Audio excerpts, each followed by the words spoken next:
And this is Nasty Neal Jones. And this is Dinner. And a movie.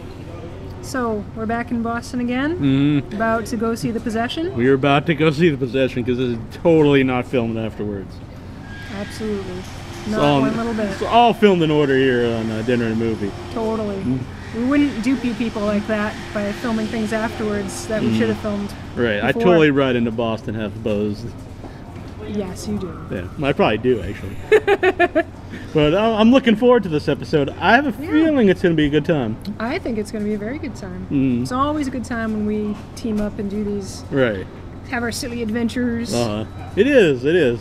I know it is like a cliche, but cliches are cliches because at one point they were truths. So true. You still remain the wise fortune cookie of a man.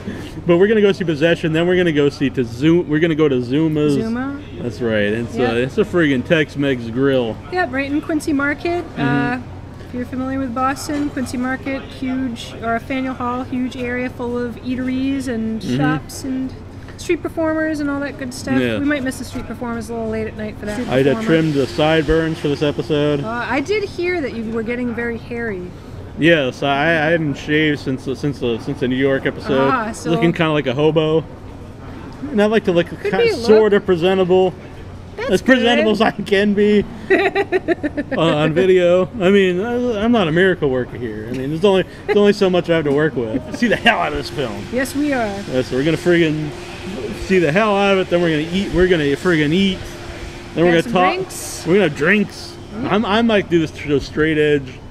I don't know. You think so? Yeah, I've been doing some straight edge stuff lately. I don't blame you. Sleeping. You know, the straight edge is the cool thing. Yeah. I've heard. Straight edge is pretty cool. It isn't though, really. No?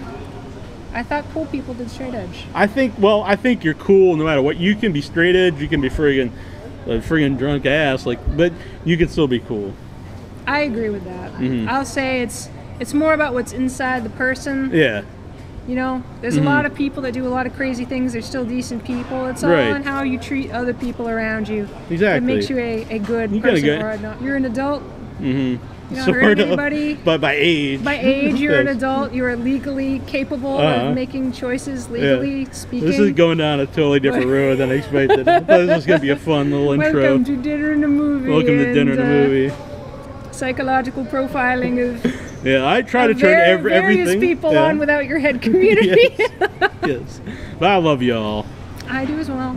Some of them we might ban, but we still love you. We'll love you from afar. You know what they call people like that? You call them trolls. Trolls. All right. So if you're a troll please don't troll without your head. We work very hard to make people feel like happy and included and, you know, make a community for we're trying to build and something here. I think we're trying to make into something new, try to evolve it, and I like to include everybody. Yeah, absolutely. Yeah. So, and I think big part of that is Annabelle Lecter and this guy back here. It's making silly faces. He's a huge part of the Without Your Head community. Huge. Yeah. He's a massive supporter.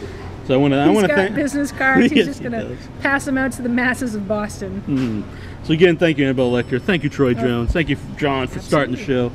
Yeah. I thank you because I wouldn't have this opportunity without you. And I appreciate that you recognize You're a huge good things motivation in me for me to do more at the show. So I really appreciate it. Because I see that you really care about it and you have a passion for it, and you should absolutely live it as best you can, and then you are doing it. So cool. All right, let's get on with the show. Hey, this is Annabelle Lecter. We're at Fajitas and Rita's in Boston. We're right outside of Park Street Station, and right here I have, I don't even remember what it's called, the Moonraker. It has Luna Azul Resposado Tequila, which I have never heard of before because I'm not classy like that. Pineapple juice and blue Curaçao. So let's check this out. This is what I do with my margaritas. I take all the salt instead of like dealing with like eating it. I just take it off and just throw it right the hell in there. Screw it. You claim you're not a classy dude. Alright.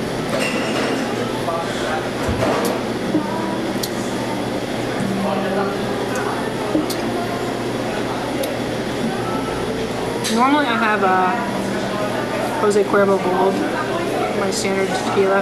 This tequila is intense. It is very strong. You can taste it. Like I commented when I came to the table that these drinks are very small. You can see my hands and the drink. You know, it's not a big drink, but I don't think this needs to be a big drink. It is incredibly intense. So it should be a fun movie. So let's see what Neal Jones has to say about his drink. All right, she said where we're at, so I'm not gonna say it again. Plus, I don't remember. But we're gonna check this out. Of course, we got the same drink, and it was just a coincidence because we actually have very similar taste. We both like pineapple. It smells good. I'm really anxious to drink it because she said it's very strong.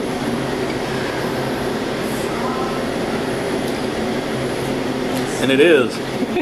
I have noticed on the more expensive tequilas, especially tequila, above a lot of other alcohol, when it's really high quality, you can really taste the alcohol in tequila. Now, I'm not like her. I'm not gonna put the salt in on this anymore. I'm gonna poke my eye out with the straw. It's very intense salt too, but actually tastes just like pretzel salt. Good drink. It is pretty intense. So if I knew the movie was going to be bad, I'd probably order 2 or 3 more. But I want to pay attention, so maybe we'll just stick with one tonight. Good time so far here in Boston with the Annabelle Lecter, of course.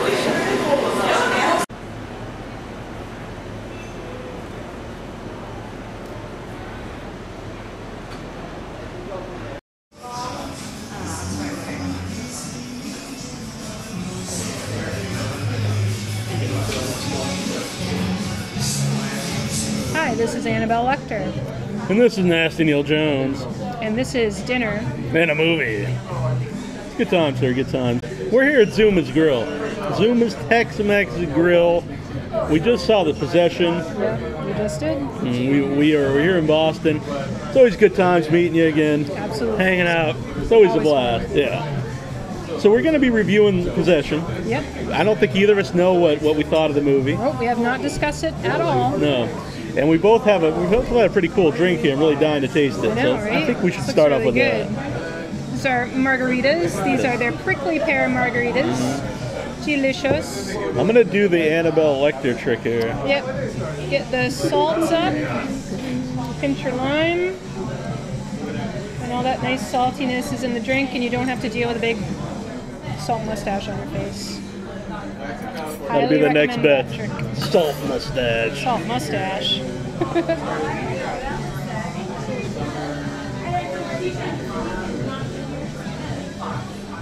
It's all in the eyes. You move your eyes around like this. Shifty? Yeah. Makes it look like you're thinking of something. Shifty eyes. Quite good. That's very good. Mm-hmm. It's very different from the last margarita. It doesn't have that like. It doesn't have the intense alcohol taste. I'm gonna die. Really with this smooth. Drink. Yes. Very smooth, which could be dangerous because I could probably drink many of these. But it is very tasty. Mm-hmm. And prickly pear is sweet. No, prickly pear is very unusual taste. Yeah. If you've ever had it before. Yeah. You said you had the candy in Arizona. Arizona. It's delicious. It is a very unique flavor. Very light. Yeah, I'm not explaining if you never had it. Just if you ever at a place and they have a drink. A jelly bean. Like a nice, like a pink jelly bean. A pink, not like the booger or the rotten egg or. Not like those kinds of jelly beans. No. Certainly not like a popcorn jelly bean. Popcorn jelly bean, you guys, you really let me down, I have to say. Aw, that's tough. Not really a They can't popcorn be honest. Huh? You're punishing them for being honest? Yeah. I don't think they were honest. I think they were just I think you and other people are just scared of the buttered popcorn jelly bean. I don't know about fear. Maybe fear of nausea after I tried it. I think if you went in again with an open mind. I went in again with an open mind. I have had that since our time together. Yes, actually, someone I knew brought into my place of business their big jar of Jelly Belly jelly beans. And I'll tell you, there was a couple times I accidentally ate it. Yeah. I tried it first to see, let me be adult about this and try it, because I haven't had it in a while. I'll try it. And I tried it. No go. It was easily as bad as I remembered it, if not worse. And then there was a few times I thought it might have been like another flavor, because some of the colors are really similar for flavors, and they should throw that right in with the Harry Potter nasty beans, the pretty box beans. I'm really surprised by you. We're usually like, not even like, I mean, I've ordered stuff that you've ordered, not because I was trying to cut, and that's vice versa. Yeah, we have very similar palate. But the butter popcorn, it's the deal breaker. Well, you don't like onions either. That's not sweet. We have very similar sweet taste, but that doesn't really so I see the butter popcorn. It's very abnormal. It's not sweet. It's going on the savory side. It's certainly not sweet. I won't go with savory either, but it's not sweet. So are we going to get right into the movie now? Or are we going to wait for the food to come out? Well, we can talk about some of the pre-movie some of the previews. It'll be previews to the dinner. Yeah. That's good thinking. See? Clever. We get together, the ideas start flowing. That's exactly it. Yeah. It's hand movements too. Eyes, hand movements. You can't just sit still. You got to move at all times. That's right. Jitter around. Yeah. I'm gonna start jogging around the table. Everyone knows it. I'm not gonna be doing that. You just need Ritalin. Yes. I'm gonna start sneaking you some Ritalin. Yep. I'd be all for it. I need some new bad habits. Yeah. You can crush it up and you can snort it. That would be pretty good. But if you actually need Ritalin, it wouldn't make you high. Really? Yeah. So is that a good way to test if you need it or not? That's how they find out. That would suck though. Like if I started snorting Ritalin, and then I found out like I actually needed it, and then I would be like, man, this sucks. I'm just friggin' getting like medicine now. I'm not getting anything out of it. Make you think better.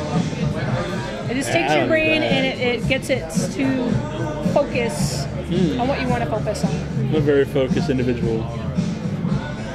You're fine. All right. So we're people like to. I've always liked to get to the movie early because I like to see the previews of films. But in the modern era, you get there early and you got to sit through endless ads for TV and products. Coke. Yeah. Never-ending.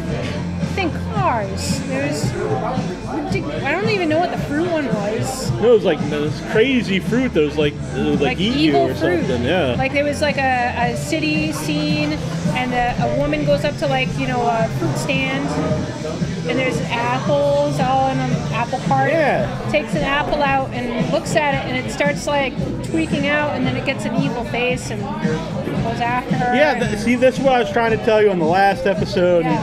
He just hates video games, and I was like, these ads piss me off because it'll like, this is cool. I want to see this crazy man eating apple film. And it's like an ad for like a spaghetti or something. I don't know what it was for. I don't think it's spaghetti, but yeah. I think it was an app actually. Now I think about it. Oh, I think you're right. It was an app, like a cell phone app. Game. Yeah, that pisses me off. Again, it's for a game. Damn it! Throw the table. I'm out of here. I'm sure an episode will end like that at some point in time. That'd be amazing. We have to pick the right spot, somewhere that's like some dive where it just doesn't matter. All right. Here, so if you're a dive that wants some drama in your place, let us know. We'll come on by and flip the table for you. Right. Plus, there's stairs. It'd be hard to get out of here. Yeah, it would be hard to escape. Yeah. I think there's a lot of police in the vicinity. Yeah, it would suck if I flipped it over. It's like then I had to walk up steps to get, you got to get out. That's right. You need an escape route. Yeah. They do have an exit sign over there. I guess I'm going to get into shape just so I can do this. Just so you can escape? Yeah. I need motivation. That's my motivation. Get ready to escape. That's why I try to stay slim, so I can escape. That's right. I'm trying to cut weight right now. Just got to be able to boogie. Yeah, you leave me behind. No. That has happened with friends of mine in the past. See? They should have been in shape. Man. Or not smoking. I don't smoke. You know who fell behind? The smokers and the fatties. We thought we were going to get caught by cops. We were playing Nerf Wars in a lumberyard at night. and he saw like the car coming in down the street, and so we just flew up the train tracks. It was me and 2 other people that were off into the night, and then when you're running for your life as a child, you know, when you're a teenager, you're like, I gotta get out of here, or I'm gonna die. I've always been on the fatty list here, but I used to be pretty fast until the last 5 or 6 years here when I've... what happened? I don't know, I think just the internet. It's Facebook. Yes. Sitting on the internet, then you realize, then you actually go do something like, man, I can't do this like I used to. Right? You know what's really funny? Speaking of possession, my coworker brought up a point that he thinks Facebook is the root of all evil. And we were talking about this movie that I was about to review with you, Possession, and he said that Facebook, in a way, is like possesses people. Yeah. It like makes you, it controls you, gets in you, it makes you behave in different ways, it pulls you into life totally removed from your past, from people that are close to you in the real world. I can see this. You're saying I'm possessed. I'm possessed. Yeah. All of you are probably possessed. The show wouldn't happen if we weren't right? So, F it. Yeah, it's a good possession. Why does possession have to be bad? It doesn't. Yeah. Of course not. They should have kept the menu here because I'm going to be getting something else, and I like to try another kind. Oh, yeah. Yeah, that's a good call. Well, I'm sure they can bring us over one. Yeah. All right, so we get there. There's an ad for TV show. Now, this was fine with me because it's a TV show, and it was relevant to the movie that we were going to see. 666 Park Avenue. Looks interesting. Yeah. It's got my man John from Lost, which I'm really excited about. John Locke. My favorite character by far. Yeah. Even through the very end of the shitty season 6, I still liked him more than. Now that he was my favorite character too. It's the very first episode right away, and throughout the rest of the little orange in his mouth. Yeah. I think it was season 1 when he splits off, and the one guy goes with him. Yes. I really think. I know it's a Lord of the Rings, Lord of the Flies kind of deal, but I really think that was the direction they should have gone, where they would have split up into 2 different groups, and his would have been the warrior style group to survive. I mean, I don't want to say how they should do the show, but I really wish they would have pursued that more. I don't know how that would have played out with the others, though. Yeah, it's true. Because he brought to that original group, to the main group, he did bring this element of like.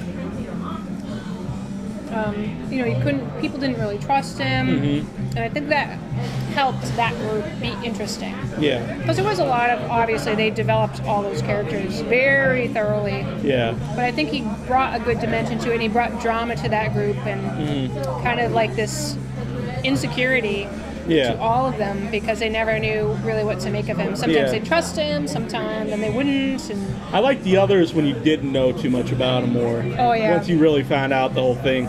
I kind of think the whole show was like that. A lot of it was better when you thinking about what everything was and the payoffs on most of the things. Monster? Yeah. Pretty much a payoffs on everything was a letdown for me.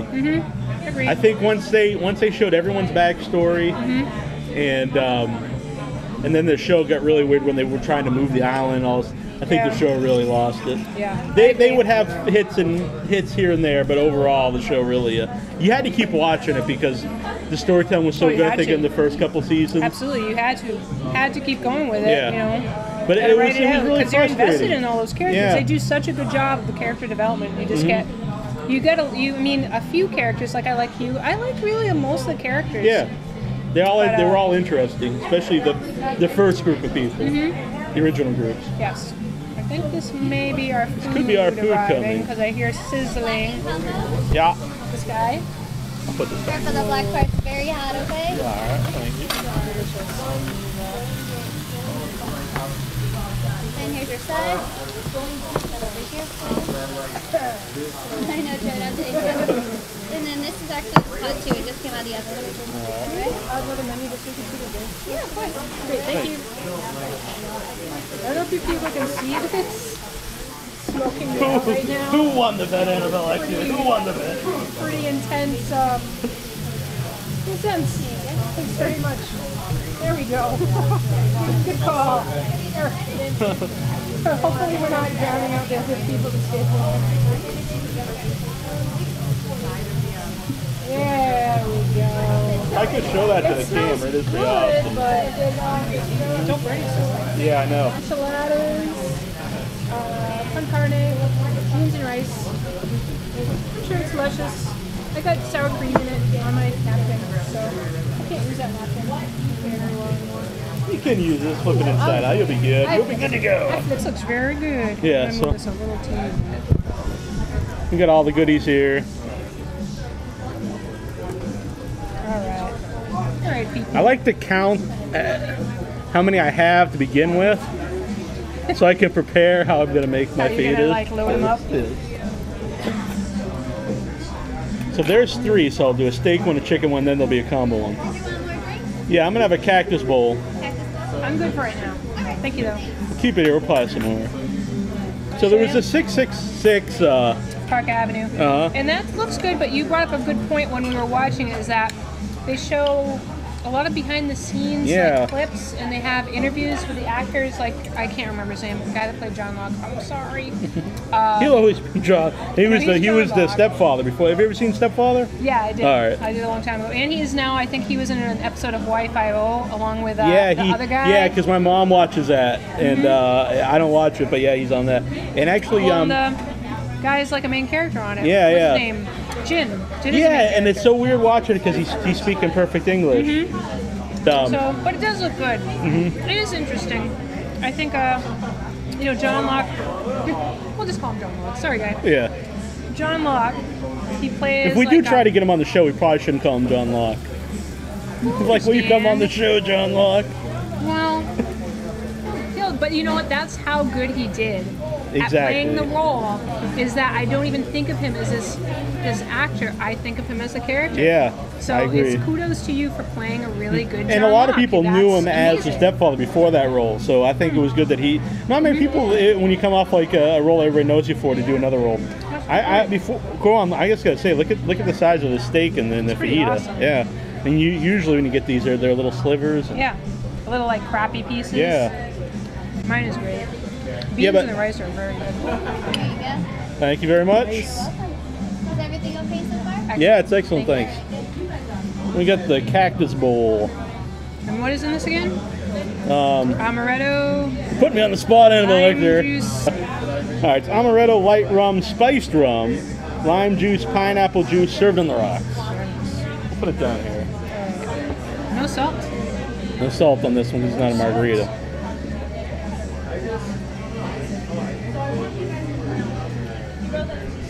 Oh, it's really good. Is it really? Yeah. Check it out. So it is weird though with the amaretto, I have to say.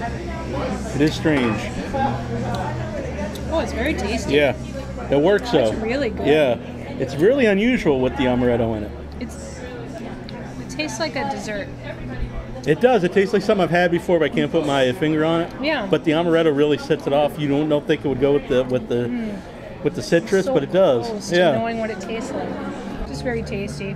It could very easily have just been like a crappy can of beans and some white rice, but it's delicious. Everything's is really reasonably priced here at Zuma's. Yeah, my meal is $8. It's not like $7.95. It's $8, and it's I think 3 enchiladas and a really good portion of beans and rice. I mean, everybody knows beans and rice are pretty cheap to make. Mexican food across the board is cheap to make. But most places, people like it. They can charge more just because people are going to get it if they like it. But very, very reasonably priced. The drinks aren't bad either. No. Actually, I think the drinks are pretty cheap, too. I will say the steak is so big that I can't quite eat it in the fajita. I'm going to have to cut it. But what the hell? Makes it more like a meal. So I was cool with them showing the ad for that. And I did want to touch on that point you brought up. Was especially when the show hasn't even started yet. Yeah. It's different if it's an established show, and then you see behind the scenes stuff. Some actor interviews. Yeah, and it's or if you're buying the DVD, I mean, you've already invested the money in it, and you've already watched it. So you actually want to find out more about the movie, and then you'd watch background. the But I always think it's a mistake. I've seen it in a lot of movies in the last. I think it's a fairly new thing in the last 5 or 6 years to show like the actors out of character in the ads. And I don't like that. I don't think it's a good idea.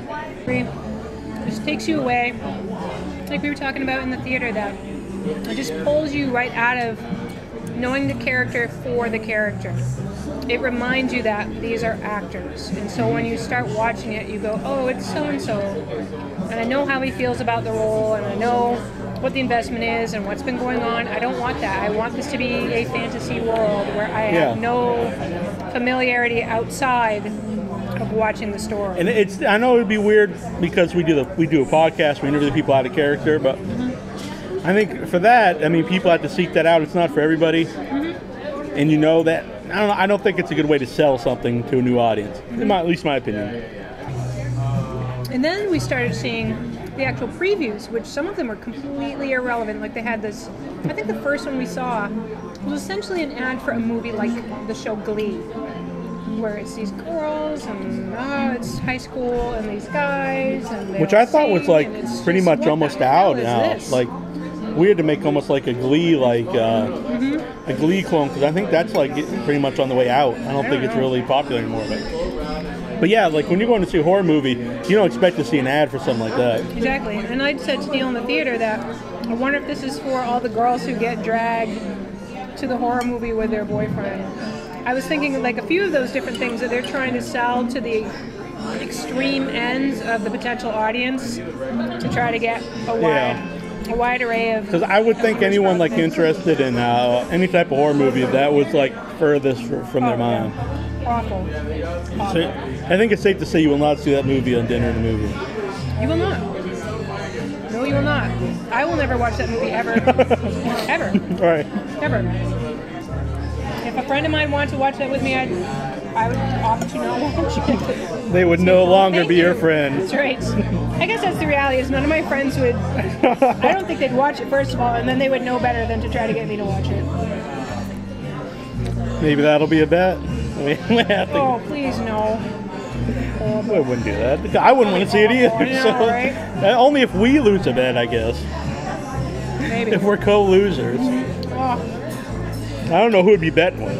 We'd bet with some podcast that reviews crappy films. Something else that they had in an ad? The Dreaming Phone app. I'm sorry, but so they show a guy and he has to shut off his phone, and you think it's going to be about, okay, turn off your phone, folks, you're in a movie theater, it's done, no texting, etc., etc. But it's this like really surreal darkness and matrixy kind of technology crap. And what does your phone dream when it's asleep? Are you serious? Like, I'm sorry if I'm insulting anybody that thinks this is cute and cool, but it's a goddamn phone. It's a program. I'm sure it's pulling information from your phone to come up with some clever dream, but I have no desire to see what my goddamn phone dreams. You brought up a good point, though, pulling up information. Yeah. I think it's in dig for information, so it's relevant to you. Exactly. If it just makes stuff up, like you'll just say, oh, this is a bunch of... But if it's pulling up stuff that they know you search or people you talk to, exactly. Kind of a dangerous kind of thing. And we talked about earlier, too, about being possessed by Facebook. At least Facebook, I mean, you are interacting with people, even if it's through the computer. It's not worrying about what a computer itself is dreaming. Yeah. Well, Facebook minds your data all the time. Yeah. But I'm not looking to see what Facebook is dreaming. Maybe next. You can see what Facebook dreams while you're away. Although you're never away, so it wouldn't matter. Well, technically right now you're away. Yeah, I'm not Facebooking right now, am I? No, right now. Always insulting me. Constant. I'll be nice.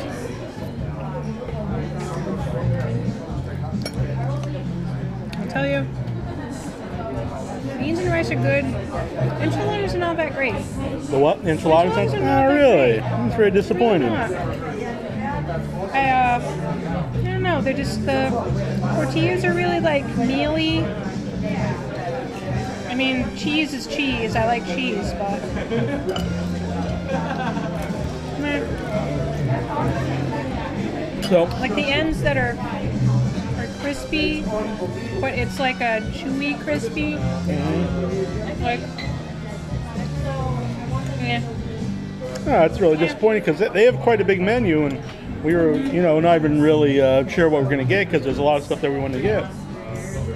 It's too bad that you got something you're not crazy about. Because my fajitas are delicious, I have to say.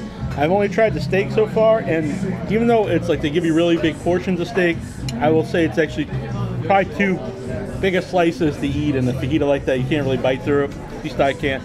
I have an underbite, so my teeth don't meet in the front. Maybe someone with teeth that meet in the front, they could bite through that. But I don't know. Yeah, they're not. It's not like the most. It's not that it's tough steak, but it's like a. Not really a steak. Flank steak, right? Yeah, it's not really steak you should put in a fajita like that. I don't think, but it tastes really good. I will say that. Now we're gonna try the blackened chicken. I bet that's really good. I like blackened chicken. It's hot. I will say that. And I also eat with my fingers. So disappoint you, Annabelle Lecter, eating with my fingers. No, not at all. Yeah. Totally understandable. So I don't know if there was anything else pre-theater experience. That's about. No, that's about all I we were remember. down in the dungeon. Yeah, we did return to our original movie theater, the AMC movie theater. That's right in the middle of Boston at the Park Street station. Big movie theater, big commercial movie theater, but that's what you do when you see new movies. Yeah, I do want to say about that, because we've been seeing a lot of movies in the smaller theaters, and even though this one is a bigger picture and it's clearer, you do lose a little bit of that, like, there is a special, like feeling and coolness about seeing a movie at the smaller theaters. Even if the quality is less. Yeah. I think, absolutely. The chairs are more comfortable. There's more room. Is HD always better? I'm going to ask you this question because I think when we see the older movies, I think the graininess, and I mean not like something where you can't see it, but I do think the graininess and the darkness adds to some films. Well, the Dunwich Horror, it wasn't even just grainy. It had like a pink hue to the entire film, and you just forget it. It just doesn't matter. You get invested in what's happening in the movie and the environment you're in, and it's just a story. I think ultimately that's the thing. If it's a good movie, compelling. So I mean, the Dunwich Horror wasn't good, but it was fun. Yeah. And so if you're into the movie, the background and all those details just don't matter. Yeah. I'm going to say this blackened chicken is very, very spicy. Yeah, I'll tell you guys, I get frozen dinners for my lunches at work. Amy's brand enchiladas, and they blow this enchilada out of the water. Really? There's not bringing endorsement here for them. No, I feel bad.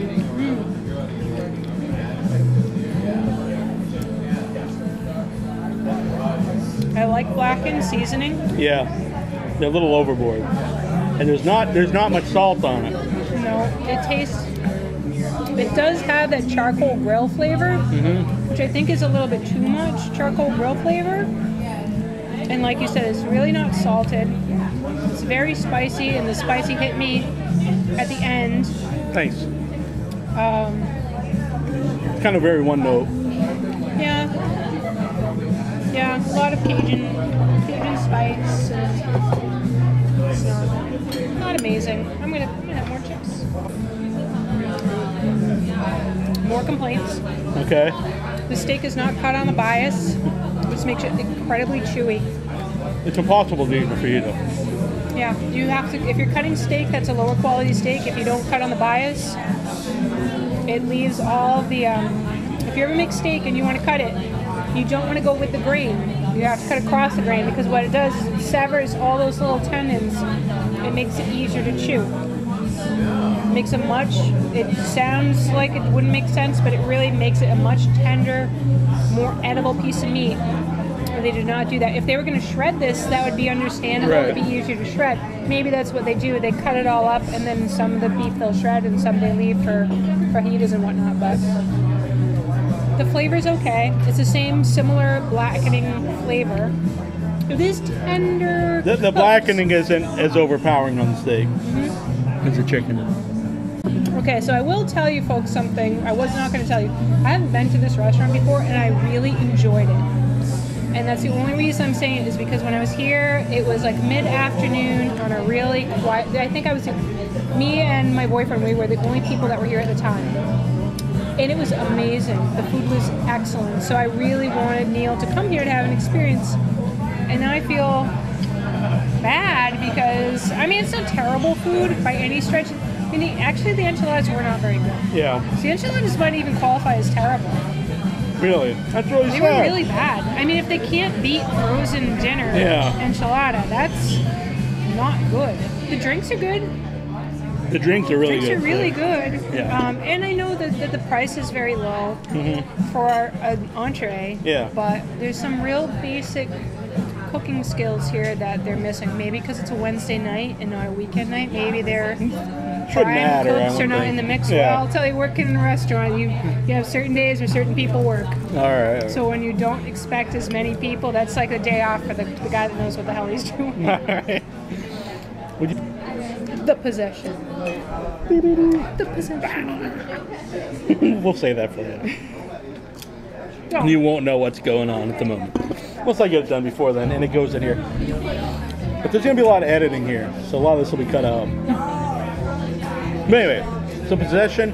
I've been wanting to see this since I saw the trailer for a couple reasons. It was from the trailer they make you think Sam Raimi directed it, but he actually produced it. Oh, okay. So it's just his name to make this. Yeah, they do that a lot. They like put people's names on that don't really have anything to do with it. I mean, he produces it, put the money behind it, but it's not really like he created it anyway. Yeah. And I really thought from the trailers it looked good, and I thought it'd be something that you would like because I know you like the ghost stories, possession stories, and we've seen a lot of movies about this lately. So there's a lot of stuff going down that I thought would be, and there's not a lot of horror movies that play for us to go see on first run. So I thought there's a lot of stuff going there that I think would have been made for a good dinner movie. Absolutely, I totally agree. I remember when I mentioned to you recently, like this is something we should check out. Because I just scan it stuff. I don't just say it. Yeah, he's not good with the straightforward. I'm like, hey, let's go see The Possession. He's like, oh yes, let us do that.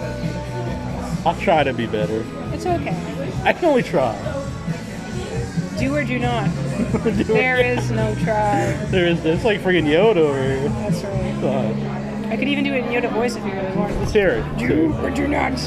There is no try. That's pretty good. I like it. It's not bad. Yeah. I'll get green next time. I was gonna say, shrivel down. Yeah. All right, we're back. Hello. Yeah. I do want to thank I don't think we've ever mentioned him on the show, but the man who made Funky Fly rings, like this Frankenstein ring, pretty sweet. Funky what rings? Funky Fly rings. I thought they were funky finger rings. Funky finger rings. You are correct. Funky finger rings. I was a test to see if you were prepared, and you passed as always. Very bright young lady. Maybe I'll get a ring? Yes. Yay. Maybe you will. Very bright young lady. Yes. I'm very happy to do these shows with you. I'm happy to do these shows with you too. It's a lot of fun. It is a lot of fun. All kidding aside, I know we go back and forth. It's a lot of fun. I really enjoy them. People seem to like them, so I'm happy all around. Me too. I'm really happy. Yeah. It's a good partnership.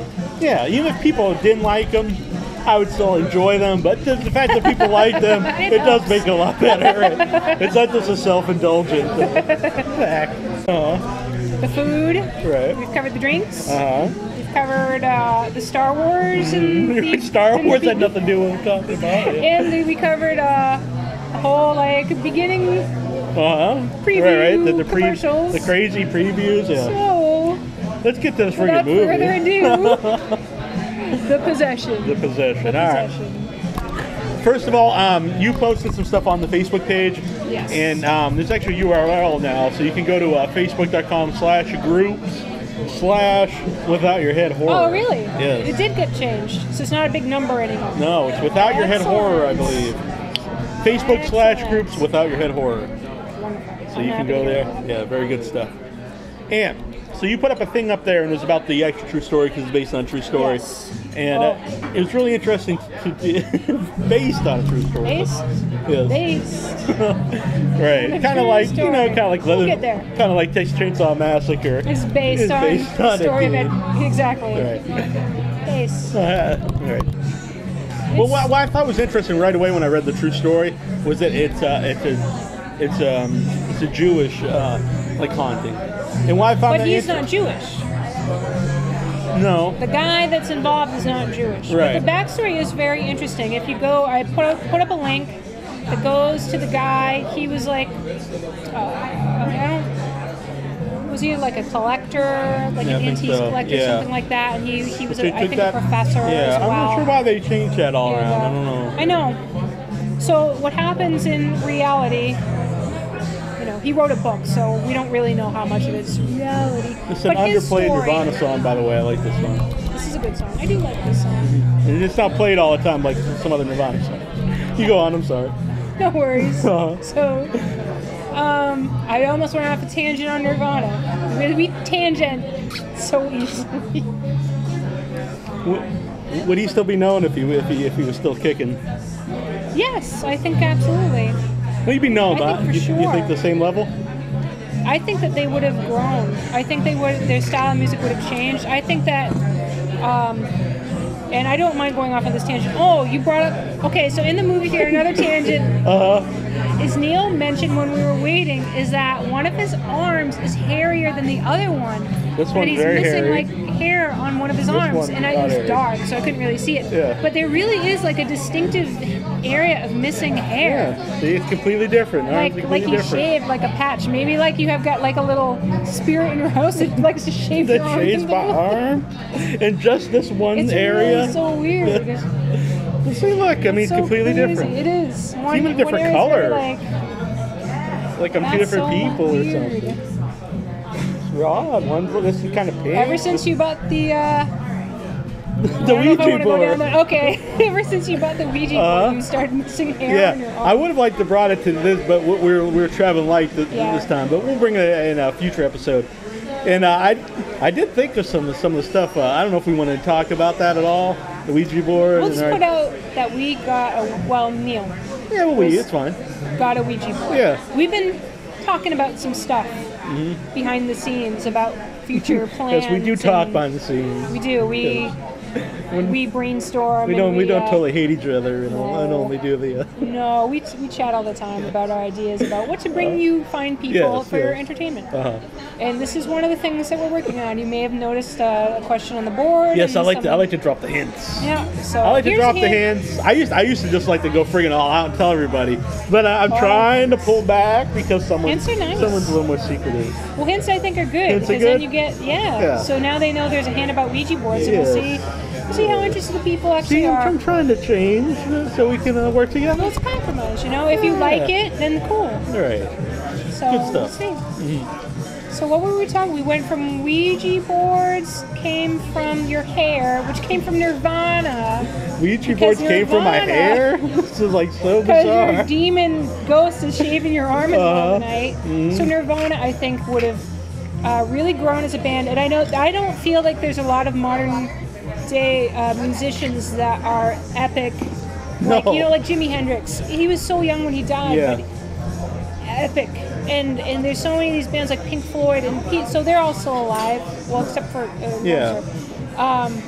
but there's a lot of music from like our parents' generation that it just withstood the test of time. Really high quality, passionate music where people they wrote all their own stuff, and it doesn't really exist anymore. And Nirvana, I think, would have gone down that road. Pretty much everyone now is either one-hit wonders or it's just totally pop music. Yeah. You know, it's the music business itself has changed, but it might have been something. It's very different. Yeah. It's very different. There's not the independent stuff that exists doesn't ever get big because they're not wanting to sell out. Are you still working? Yeah. Can I have I'm gonna have a mango margarita. And I will have one of these. Okay. Did you want salt on the mango? Yeah, please. Okay. Thank you. Friday, kicking it on Friday. Oh, that one. I think that's her name anyway. I thought Karen Black was that actress. It could be. I don't know. Isn't it's not she? like And I she's in actually a horror follow her. movie. Isn't she Oh, Karen really? Black? It could be. I don't I feel know. like she's like one of my Facebook I was just trying to be funny. Well, anyway, you know the Friday bullshit. Yeah. I saw that once and it's burned in my mind. It's on my iPod. wrong. I don't even have an iPod. But my iPod is dreaming of it right now. Your future iPod. It's like your Harry Potter My Harry wand. Walkman. Harry Potter wand is waiting off. Walkman. Harry Potter wand is waiting for you on the shelf with that song in it already. Waiting I was for thinking you. like the hair like left it went onto like a portable music player or something. We could arrange that. I'll talk with your spirit. When we use a Ouija board, we'll arrange it. Work something out. All right. I'm all for this. But what I was just talking about the Ouija board was because in this movie, we're not going to spoil the movie, but she does get the box and it's pre-used. It's something that's been used before. And there was something that you put out there for me not to get a Ouija board that has been used because it has past experiences. Yes. So it made me think of this movie. Theoretically speaking, because all this supernatural stuff is theoretically speaking, is that if you get a Ouija board and it's been used before, then it's like if you were to get a haunted item, it's something that's had energies in it and associated with it, and if it's negative energies associated with that Ouija board, it might not have the same spirits in it like in the Exorcist and things like that, but it could potentially be more prone to channeling something negative. Right. So the warning generally is do not, unless you're familiar with things like that, do not get a used Ouija board. Well, I'm an expert on the field, so you'll be all right. So you'll be fine? Yeah. All right. But the backstory of the diyybuk box, to give a little bit more of that, if you haven't checked out the website, this guy, very normal sounding guy, professional man. Oh, here come our drinks. So hold on. Come our drinks. Excellent. Thank you very much. Thank you. Hey, but there is something else, though. I'm not sure what it is. It's delicious. It tastes like... What is this? The mango one? Mango. Oh, yeah. If you ever come here, though, that cactus one's really good. Tastes like Very pineapple unusual. upside down cake. There you go. I could see that, yeah. Really. Uh-huh. Pineapple upside down cake drink. That's delicious. Yeah, it's really good. Yeah. It's probably my favorite of the three I've had so far. It's really tasty. So the story. This guy, very professional man. Sounds from the story, he's got a girlfriend but no family, which is a huge departure from this movie, which we will get into. Huge departure, because it's pretty much totally based on the family. So he goes to a, what do they call it? Estate sale. Again, huge departure from the story. In the movie, it's some yard sale, and there's some backstory to that. Goes to the estate sale, finds this box. Yeah. Thinks the box looks cool. He's gonna get it for his. I don't even know if he intended to get it for his mom at the time, but he saw it. It's like a wine cabinet, a small wine cabinet. Bring it home, refinish it, and do something with it. So there's a young woman and an old woman there, or a young woman, and she's, sells it to him, and then finds out the story is that it belonged to her grandmother or great-grandmother who had been a Holocaust survivor. Gave the story of how the grandmother had been married with children. They were all captured by the Nazis in the Holocaust, and all of them were killed, except for this one woman who escaped, I believe, to France with a few other escapees and lived there until the end of the war and had this box. It was the only possession she had. And it ended up being in this estate sale. After he heard the story, he was, I don't want it anymore. This is a family heirloom. I'd feel terrible. You can keep the money if you need the money. Keep the money and take back the box. And the woman refused. Got very upset and yelled at him. It's yours now. You bought it. It's yours. So he took it to his house. I believe he actually took it to his shop first because he sold antiques. Took it to his shop, left it there. He went off to do something, and one of his clerks was there. A female clerk was by herself. I think she called him and said there was an emergency. Someone had broken into the shop. He came to the shop. She was terrified, standing like in a corner of the room, that there was like things had been broken. He went into the basement where this person supposedly was. There's no one there, all kinds of stuff broken, and the woman had ended up leaving, and she never came back. He talked with her, but she would refuse to speak about the event, and so other. I won't go through the entire story; it's long. Yeah. But if you look at the website, if you look up Diyybuk Box. It's its own website that this guy has created, and it talks about all these events that happened to him, and that he basically he posted the box on eBay and said, here's the things that he was very open about it. Here's the things that happened to me, and if you're the kind of person, like I know that there's people that are into the occult supernatural that actually try to, like Friday the 13th, the series, they actually try to acquire these objects and do something with them. And he's like, if you're one of these people that is a mature adult, he said he would talk with a person, make sure that they knew what they were getting into. Mm-hmm. If you know what you're getting into, then it's yours. Do whatever the hell you want with it. I would destroy it, but I'm afraid whatever's here will stay with me. And he didn't, so he didn't feel like he could get rid of it. He felt like it. Like he could sell it, or like he'd have to. Someone just that like would have to take it. Sold it to him. Yeah. It would have to be kind of like passed on to someone of their own free will. Now this belongs to you. It's not just gifted onto someone else. Mm-hmm. So, a really creepy backstory. Yeah. And then you contrast it with the movie, and it's a totally different. They take out a lot of those cool elements, interesting elements, I think. It didn't improve the story, I don't think. No, I didn't think so either. I kept thinking, because it's so focused on the guy's family, he's... I really think that, I don't want to spoil the movie, but I really think that could have really gone into the ending of the movie. Yeah. Sort of like thinner in a way. Yeah. With, different things, but same idea. Yeah. So instead of having, this being about an adult and his things, they basically Hollywooded it up. Uh-huh. And they made it about family. The main character is a divorcee, and he's got 2 young girls, and they start off kind of portraying him as this guy, and he's really into his career. He's a basketball coach at a college, and he doesn't have time for his kids and his family, so the wife's separated from him. She's got a new boyfriend, and I'm like, please, dear God. I mean, you remember that shitty John Cusack movie about the year 2000? Yeah. That's what it made me think of. Where he's out running the end of the world, pretty much. Yeah, he's like driving a freaking limousine. And he makes it. I'll say one thing though about the boyfriend, which I thought was good, because it usually doesn't happen in movies. He was actually a good guy. Yeah. Usually in movies when it's like they're separated or they're divorced, whatever. Usually the woman has the boyfriend's like an ass or a villain of some sort. Douche. Yeah, and it's always like, why is he even with them? But he was actually portrayed as a good guy, so I thought that was something something a little original.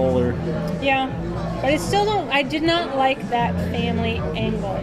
Having read the story, maybe it did seem cliche. It seemed cliche, and it didn't really go with.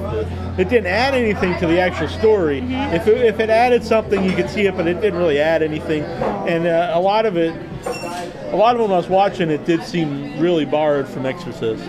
Yeah, and I thought that too, because they eventually, this is not going to spoil anything. They find out the demon's name, and it's like something about children, like the name means like the taker of children.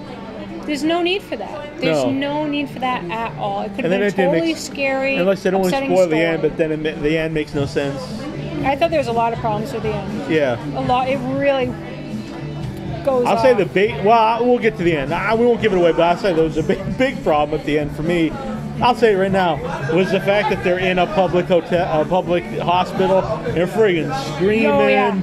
It's just like total chaos and like really screaming. There's screaming. I mean, they go out of the way to sneak by like people when they're taking the kid out, but then it does this total scream and chaos. It's totally ridiculous. There's like 3 adults, one like junior high school age child, and the father is holding the daughter, and they're sneaking around the hospital, and she's in like a fucking, pardon my French, but she's in a freaking hospital gown.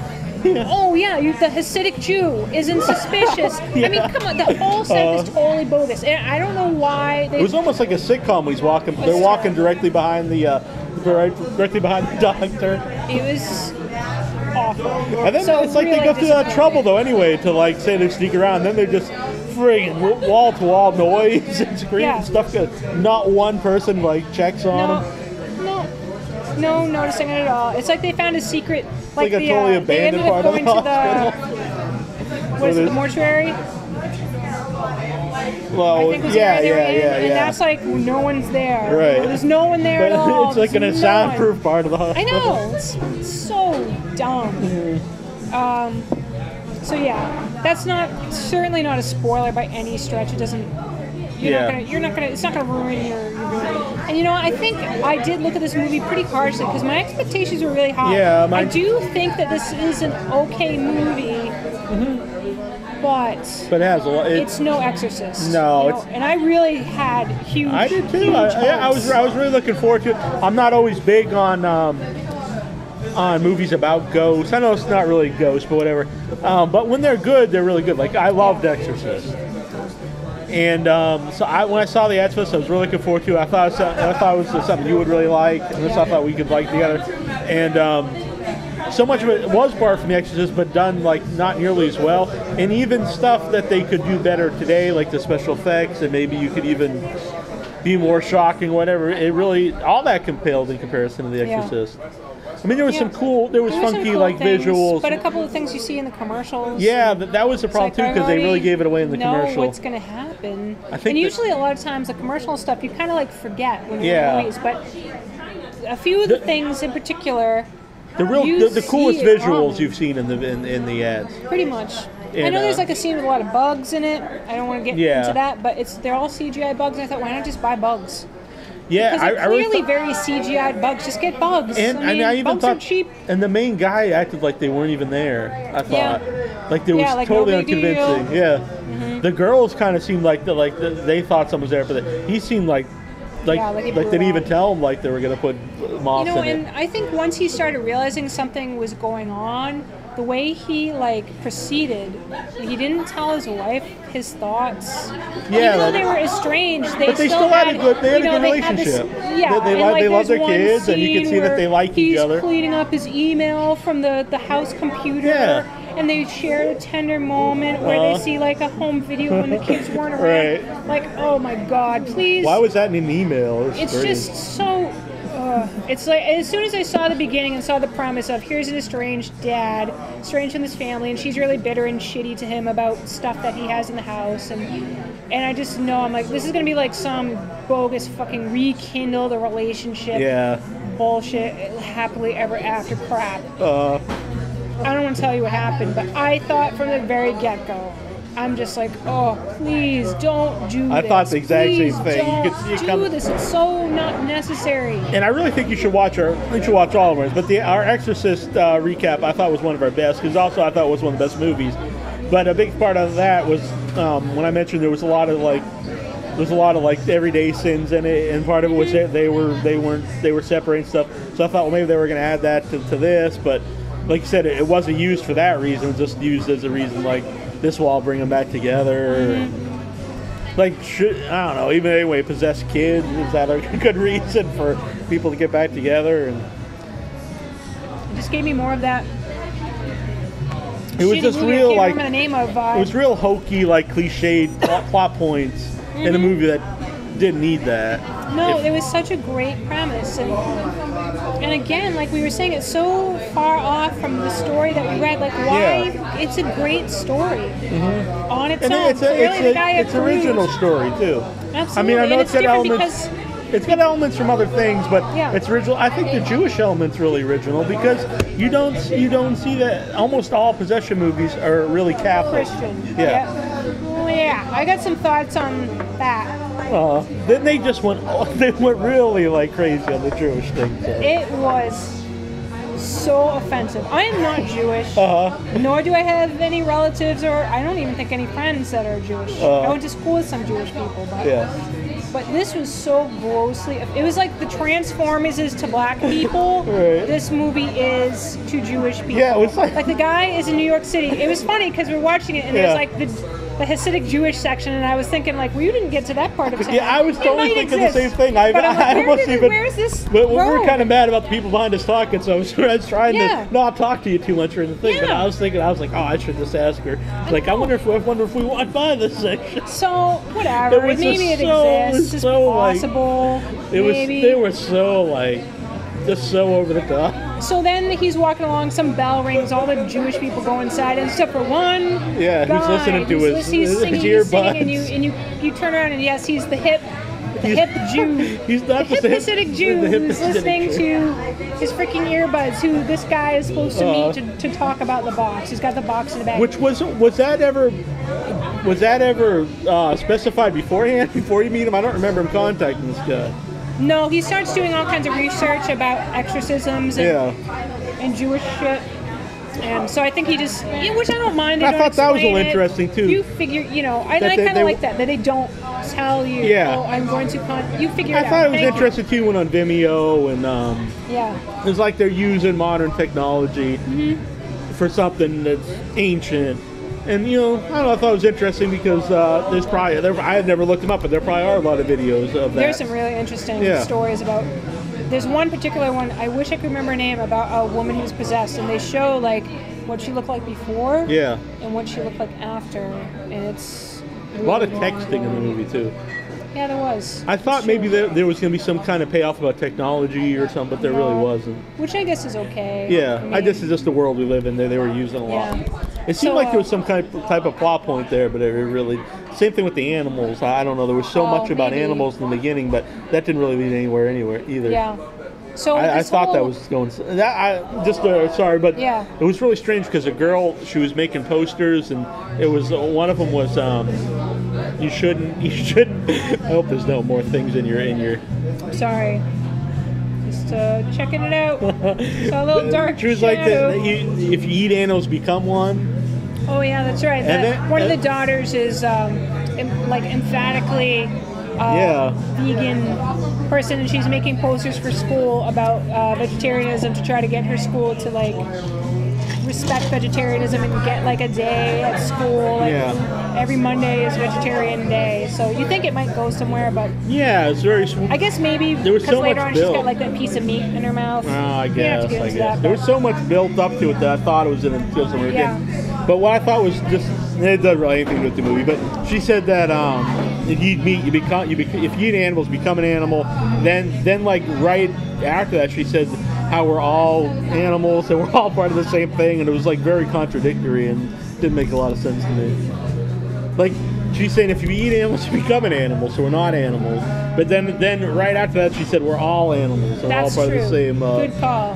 Very good call. I just thought part of the same family, and you wouldn't eat your family, would you? And I see what your point is.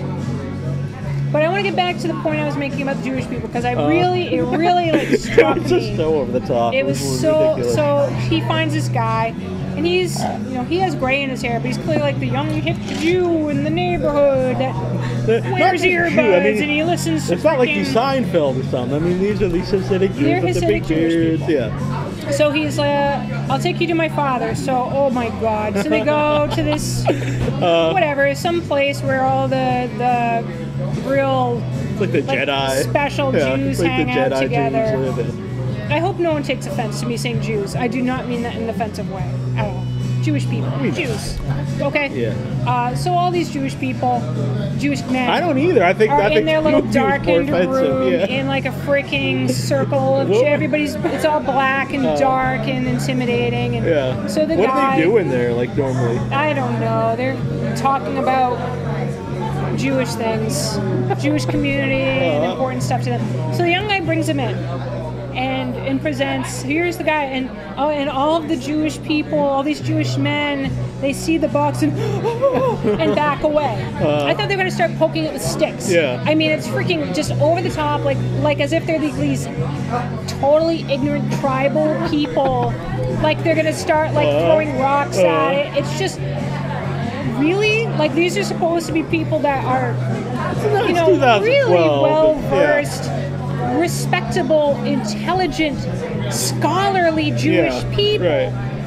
and they're all and back away. and the only one left is like the chair that's not facing the camera. Yeah. And it's just his father, the old Hasidic Jew, and he has a translator to talk about the box, and we can't help you, and which I thought was really shitty. Like, why wouldn't they help? Yeah. Like, oh, it's too much for us. No. Jewish people certainly would not be willing to help out people. like the Catholic churches, you know, I know they're hesitant about the exorcism, but eventually they do it. But in this one, no. Because also too in the Exorcist, because they don't even, because they go out of their way in the Exorcist to show that like modern, even at the time, modern Catholics, they don't believe that it's real. But these guys clearly believe in the power of it. So they're not going to help just because they're wouldn't afraid. give them any information or anything. Yeah. I was really thinking that maybe Mel Gibson had a hand in this one. Right. Because it was just wow. Like, I mean, it's one thing really on the line of anti-Semitic. Yeah, because it was really bad. Because if you're not going to help just because you don't believe in it, but if you totally believe in it, and then you're not going to help. You're just being an ass. And the guy was like crying, "It's in my daughter." I mean, he's really it's one thing if it's him or something, or he just had it, but it's like this young girl. It's not like he just has the box. It's like they don't want to help. They don't want to help a young innocent girl. No, it's like, no, those evil Jews will not help this poor man's daughter. Yeah, it was so awful, so awful. And then they took a chance to actually do something different, have like show like the Jewish side. I thought it would show Jewish traditions and be really interesting. Because when I read the story, that was one thing that stuck out to me right away, because it's normally the Catholic Church, and it's like, oh, well, this is interesting. It's possession isn't only relevant to Catholics; other religions believe it. Now we'll see like how they deal with it, and like then they just went this weird direction where they're all afraid of it. Oh, it's terrible. It was really was like the way they make other native people seem just totally dumb, ignorant, unwilling to help the normal white guy. Yeah. Like, come on. Seemed like it was from like really another like another decade that part was filmed. Bad. It was. I'm surprised I haven't heard, because I've heard a lot of people didn't like the movie, but I never really heard anybody pick that out. But I was like so over the top. Well, I think when I saw Transformers, it really stuck out to me how like awful they were about black people. Yeah.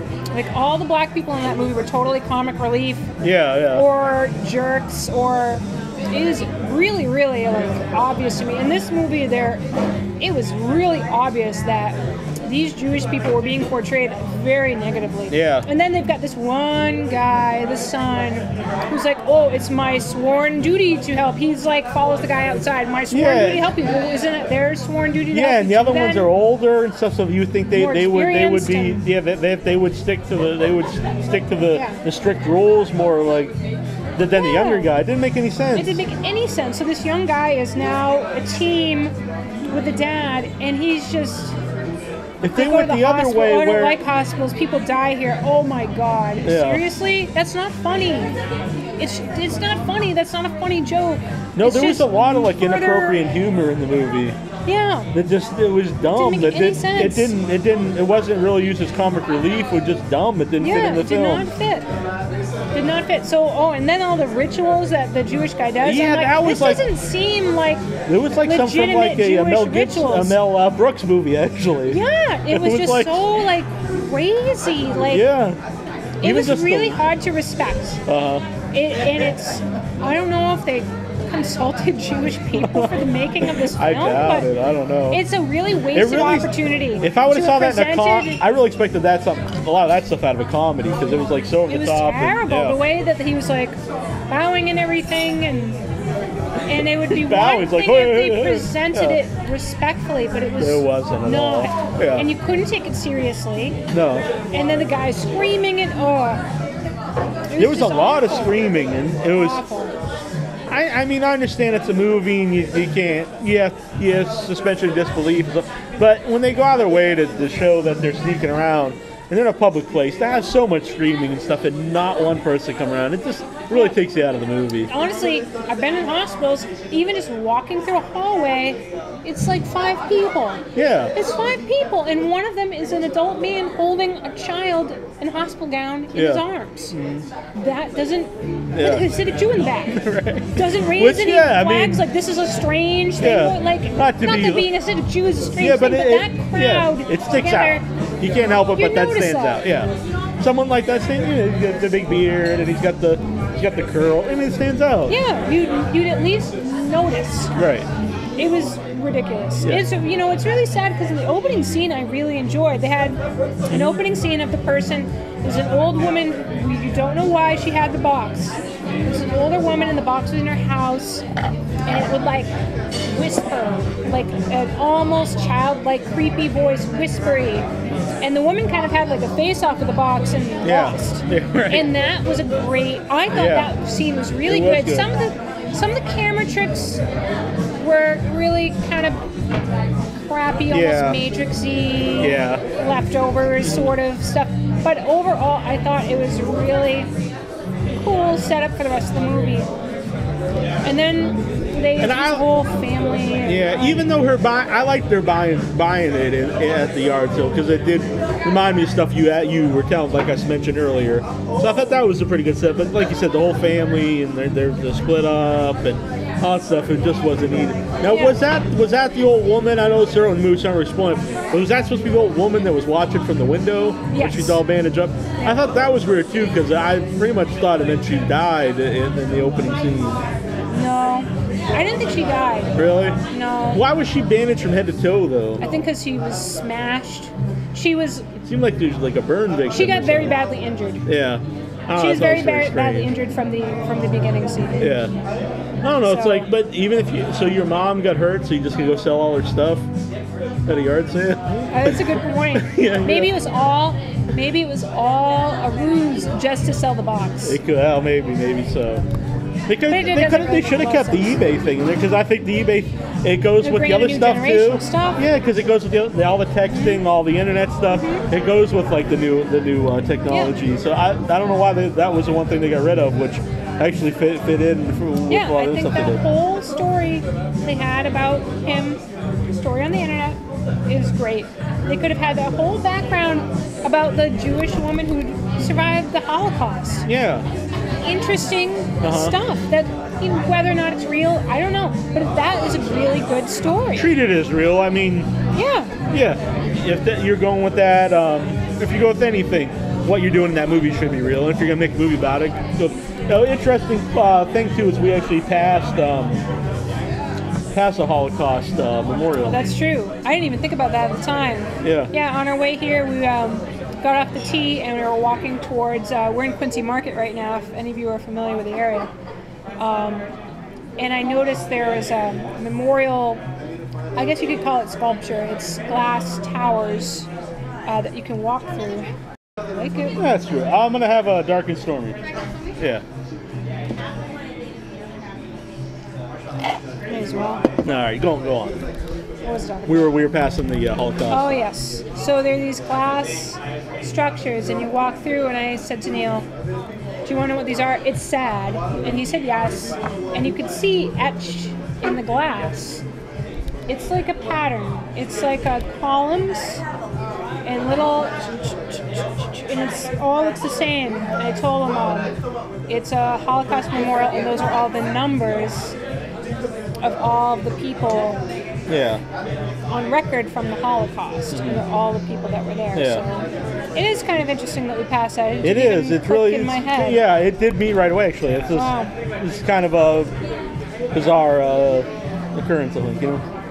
Yeah. But because I actually don't normally go that way to Quincy Market. Yeah. So I would normally come from another way where we wouldn't have passed that at all. Ever since we know each other, there are a lot of little weird coincidences. Things. Ever since we've been talking to each other, even before that. Yeah. It's very true. It's making me a believer. But what's I gonna say? Oh, technically, there was all the fades were very long. I don't know if it's something you picked up on, but they were really long. Like when they would cut from a scene to a scene, and they'd be the fade out, and they were incredibly long. And I didn't know if there was a reason that there was but I don't think there was. There's no scene where it went into the movie at all, and they kind of lost it after a while. But especially at the beginning, there was just these real long fades. Maybe they're getting it ready to go to TV. Could be. I don't know. Thank you. I'll even say I wrote it down here, and I circled it and put asterisks by it because it really stuck out to me. As someone who puts fades in their videos or blends videos together when I'm going from scene to scene or when I'm editing, the fades were incredibly long. Now, there were some good things in this. Yeah, I don't want to make it sound like it's all bad. Because it's not terrible. It's not a terrible movie. I think it's worth seeing. Yes. But don't have your expectations really. To necessarily see it. No. It's rent it. Yeah. Yeah, I mean, maybe there's a few people we talked with that said they was scared. I was kind of surprised so many people were scared by it. I wonder if there are people that don't normally do lots of horror movies. Maybe. Because I didn't think it was particularly scary. I did jump once. I know, I was going to bring that up because I laughed and you laughed. I laughed because it was a stupid jump. Because it was something loud. Yeah, it was something jumped out. I'm like, that was... I wasn't really... It wasn't really anything scary. No, it was a jump out moment. That's something, a boo moment. But it was funny. I kind of jumped too, but you really jumped and that made me laugh. It was mutual laughter. But I don't think it was particularly creepy at all. I really wasn't into it, that I was getting freaked out or scared. I think I just wasn't really emotionally attached to it is why you couldn't really get creeped out by it. Yeah. I think the creepiest stuff was a lot of the visuals. Some of the visuals were cool. Especially the eyes and stuff. There's some cool stuff they do with eyes and reflections. They use glass a lot to kind of set the stage for the possession. I thought that was very interesting. It's almost universally glass reflections. When the daughter is becoming possessed, the mother sees her through glass. Yeah. It shows, so...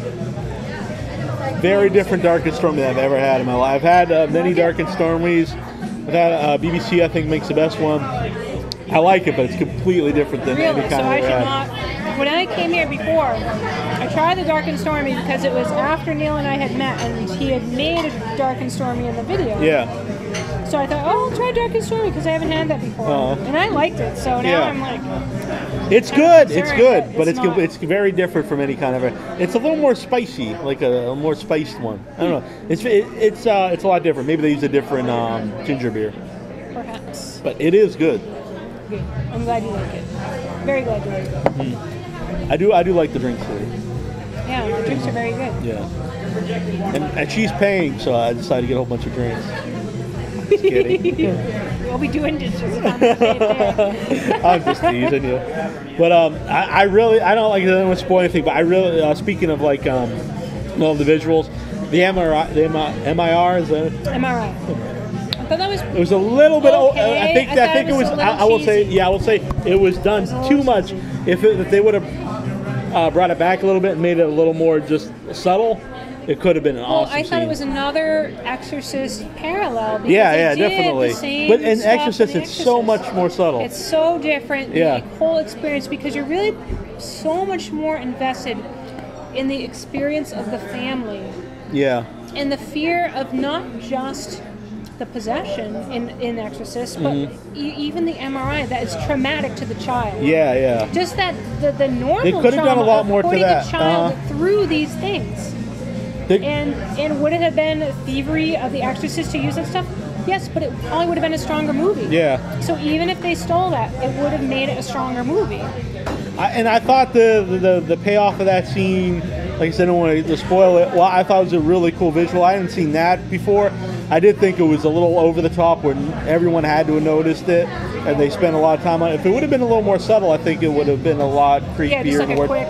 Yeah, it would have worked a lot better. Yeah. But it's modern movies, they really like to hit you over the head. And I think they did that for a lot of these visual things. You know, it's not like they just did it quick and cut. Because I think that would have worked for a lot of those things. Yeah. The bugs, you've seen the commercial, the fingers, a lot of that stuff, just do it and get it and then move on. Yeah. And hold us like, oh my God, what just happened, and kind of just make it traumatic for the person watching too. and not give it a resolution right away, because almost all those things, they'd hit you and then they'd have some kind of resolution that drops you back down. Yeah. And I don't think that helped it at all. And The Exorcist, that scene was like so bizarre. Not really bizarre, but it, like you said, you really felt like this was like a totally different experience than the girl ever had. And the mother, everybody. For both the daughter and the they mother. They touch on that, really, I think, because I never saw that net they put, like that netting thing they put on. Yeah. I thought that was kind of going that direction, where it was like, this is a really unusual thing going on, but they didn't really stabilize her head. And they could have made it seem scary for the kid, and all she did was say, "Can I close my eyes?" Yeah, they exactly. Could have made that. Because something going over your face like that, and you have to stay still, and this weird machine that's making noises, and a kid that's, you know, she's scared because she doesn't know what's happening to her. She's going in and out of, you know, memories where she doesn't know what's happened in certain times. Play that up.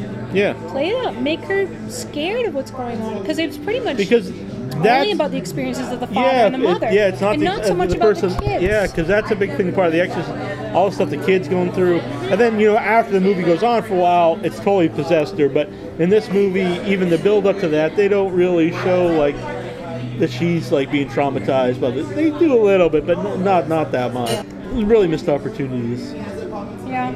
And they also really go fast through that right to go into the position. In Exorcist, I don't want to just keep comparing to The Exorcist, because that's like a that's far. Hard not to. But you can't. And they can't had not to know that as filmmakers. Look, this is what we're doing, and this is what the bar is. Yeah. So here's where we have to try they don't even try to go to the psychiatrist or anything. It's just the real quick MRI. And thrown out there too, like your kid should see a therapist. Yeah, and then they just never show it or anything. The first real outburst is I would think actually, you know, today too, in 2012, unlike The Exorcist, which was in the 70s, I would kind of think today you would do that first before going to like a physical doctor. Yeah, and you know what? If they didn't want to do that angle, don't include it at all. Have the kid just go right to act out in class. Yeah. And then omit. There's a section where, you know, the kid acts out in class. Something really crazy happens. It is odd that The Exorcist uses Ritalin. Yeah. And it's so like prevalent today, and then they don't. Yeah, any kind of ADHD med, or any kind of med at all. Any kind of tranquilizing drug on a kid. Yeah, because they really touch on all the technology of modern day, but they didn't like on any of like some of the bigger problems or like medicine and stuff that they do today. Yep. And if they didn't want to introduce that angle, then leave it out.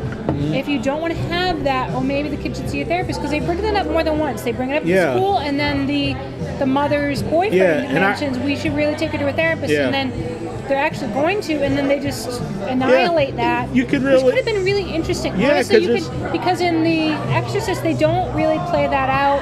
No. You know that she goes in and is evaluated, but it's not like a sit down and talk. You could have a sit down and talk with a therapist and have some really effed up things happen in the therapy session. That would be really cool and interesting for a therapist to kind of have to. That's something that they could take from The Exorcist and do more today, because that is such a bigger part of that's what we talked about on The Exorcist. It's a bigger part of society today. It's more accepted, and it's more talked about. So there's so much more you could do with that element of the story, but they don't at all, which is really weird, because I really think if this was happening today, that would be the first step. I think that would be for the physical or anything. I think probably the school would probably make you do it anyway. Yeah, there's so much they could have done with it.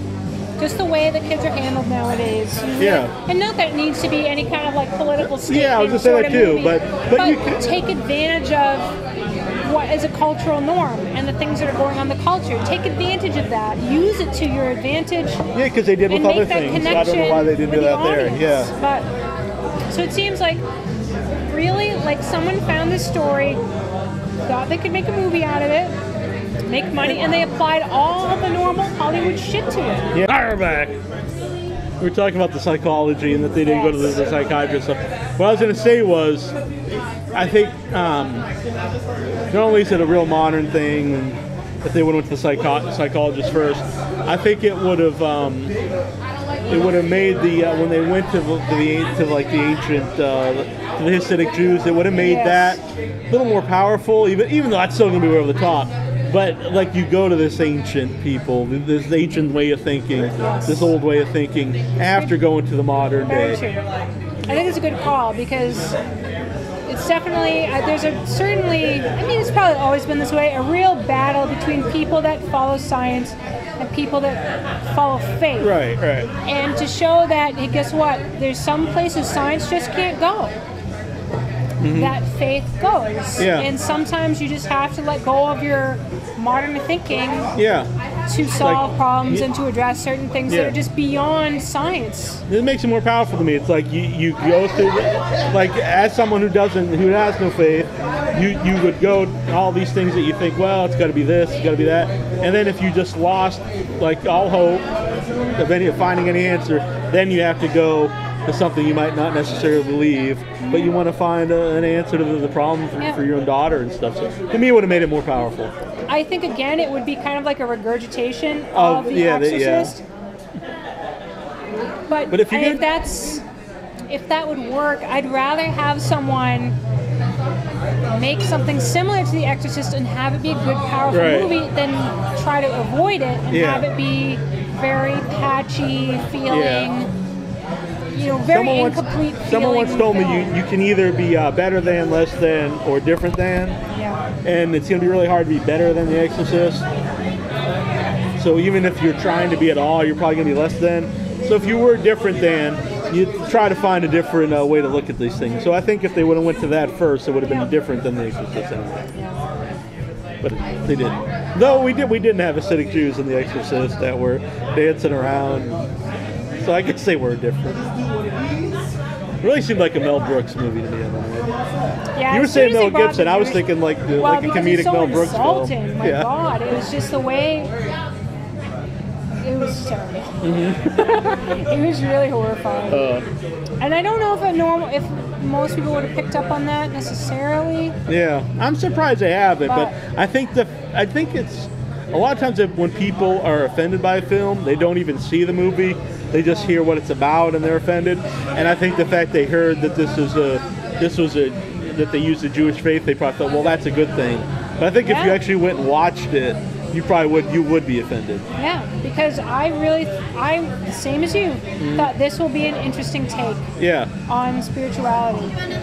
I am all set. Thank you, though. So, those are my thoughts. I don't know if I really got anything else to add. Yeah, like I said, the positive to me, a lot of the visuals, but a lot of them you see in the previews, and even some of those didn't work, like you said, about the CGI bug. Yeah. The box itself was cool. Yeah. I like the idea of that. I wish they would have went more into what each thing meant in the box, but again, maybe they want to leave that up to your own imagination. Yeah. So that's kind of interesting. The very end was really a big mess. It was terrible. Yeah, I'd like to say some more about that, but I don't want to spoil the film. Yeah. I will say though, the fact that they just say that, like you said, the name of the thing is to take our children. They don't go into that at all, and then the very end of the movie is totally against that, totally opposite. It doesn't. It really makes the movie make less sense. Oh, and I thought that whole thing. You know what? I think maybe we'll do a spoiler segment. All right. Where we can unleash about the spoilers. All right. We'll do that right now. If you guys want, we'll finish the review, then we'll put the spoiler segment. We will go into the spoiler segment. So if you've seen the movie or don't give a crap about going out to see it, you can watch the spoiler segment, and we will reveal all. Very good idea, Annabelle Lecter. All right. Well, I'm gonna put up a little spoiler, little flashes. We'll do that in future episodes, maybe too. So overall, I would say it's not a terrible movie. It's definitely not a great movie. No. It's better than other things I've seen, but I'd check it out on DVD. Or so I don't think I'd rush out to see it in the theaters. No, you don't. No rush to see it in the theater.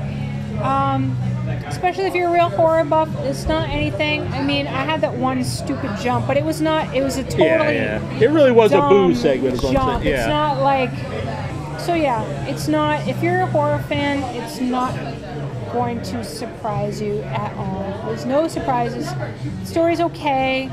It's better than a lot of other stuff that's out there right now. And sadly, since I think a lot of us are desperate to see horror movies, it's the better of many of the other contemporary films. So it's worth checking out just because it's better than Yeah, even though it's better than a lot of the stuff that's out there, it still makes... I want to say, too, about Exorcist. I know we keep saying Exorcist, but... How can you not? Yeah, 2012, it's like 30 or 40 years after the original Exorcist. And I know this movie's rated PG, PG-13, I guess. Yeah. So kids go see it. But it really doesn't even touch on like the shock value of the original one, or anything that's like that's like off-putting or like really just vile or anything of like a demon or the devil. It did not even close. Even if you watch The Exorcist and you watch like a TV version of it where they took out some of like the really crazy like crotch stabbings and swearing and stuff like that, if you got rid of that stuff, the movie would still be amazing and compelling. And it is still, if you PG-13 The Exorcist, it would still be a far superior movie. Besides just taking over the girl, the does it really do anything? Is so much better and simpler. You don't always have to go into a person's entire life to make a great character. You know, The Exorcist, you get enough of a sense of what is up with this guy without showing his constant day-to-day life. And this guy that we've got in this movie, the main character, I don't even know his name. I don't either. I know Emily and Hannah with the kids. M. I know the girl who's possessed name is M, and that's it. Because I just did not care at all about any of them. The horror of The Exorcist is that the devil is corrupting this innocent kid. You don't really get that at all in this movie. No. It's really almost all the stuff where the possessed kid is doing anything.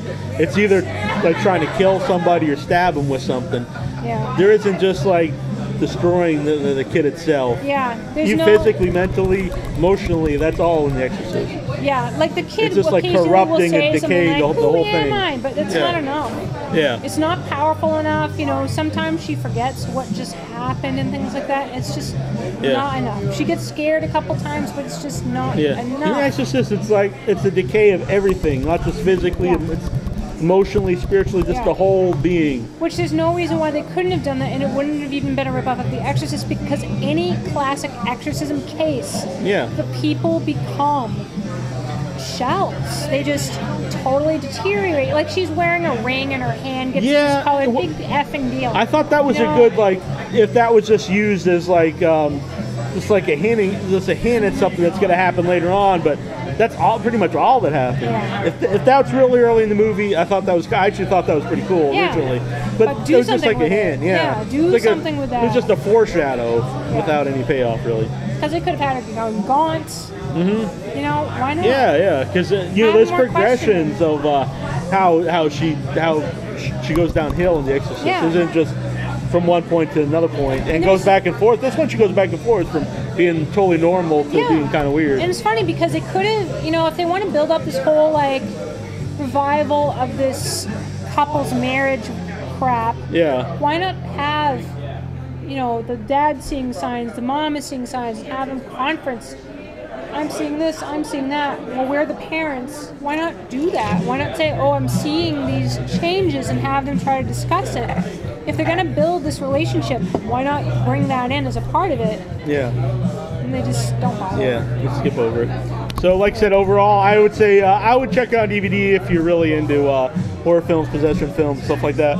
It's better than some other ones I've seen. Definitely has major flaws, but I've seen a lot worse films. Yeah, for sure. And I think we tend to be harsh. Maybe, but I really wanted to like it. So and I on the opposite though, if we really like the movie, I think we really are positive. That's true. I mean, there's movies that we really love that we're really positive about.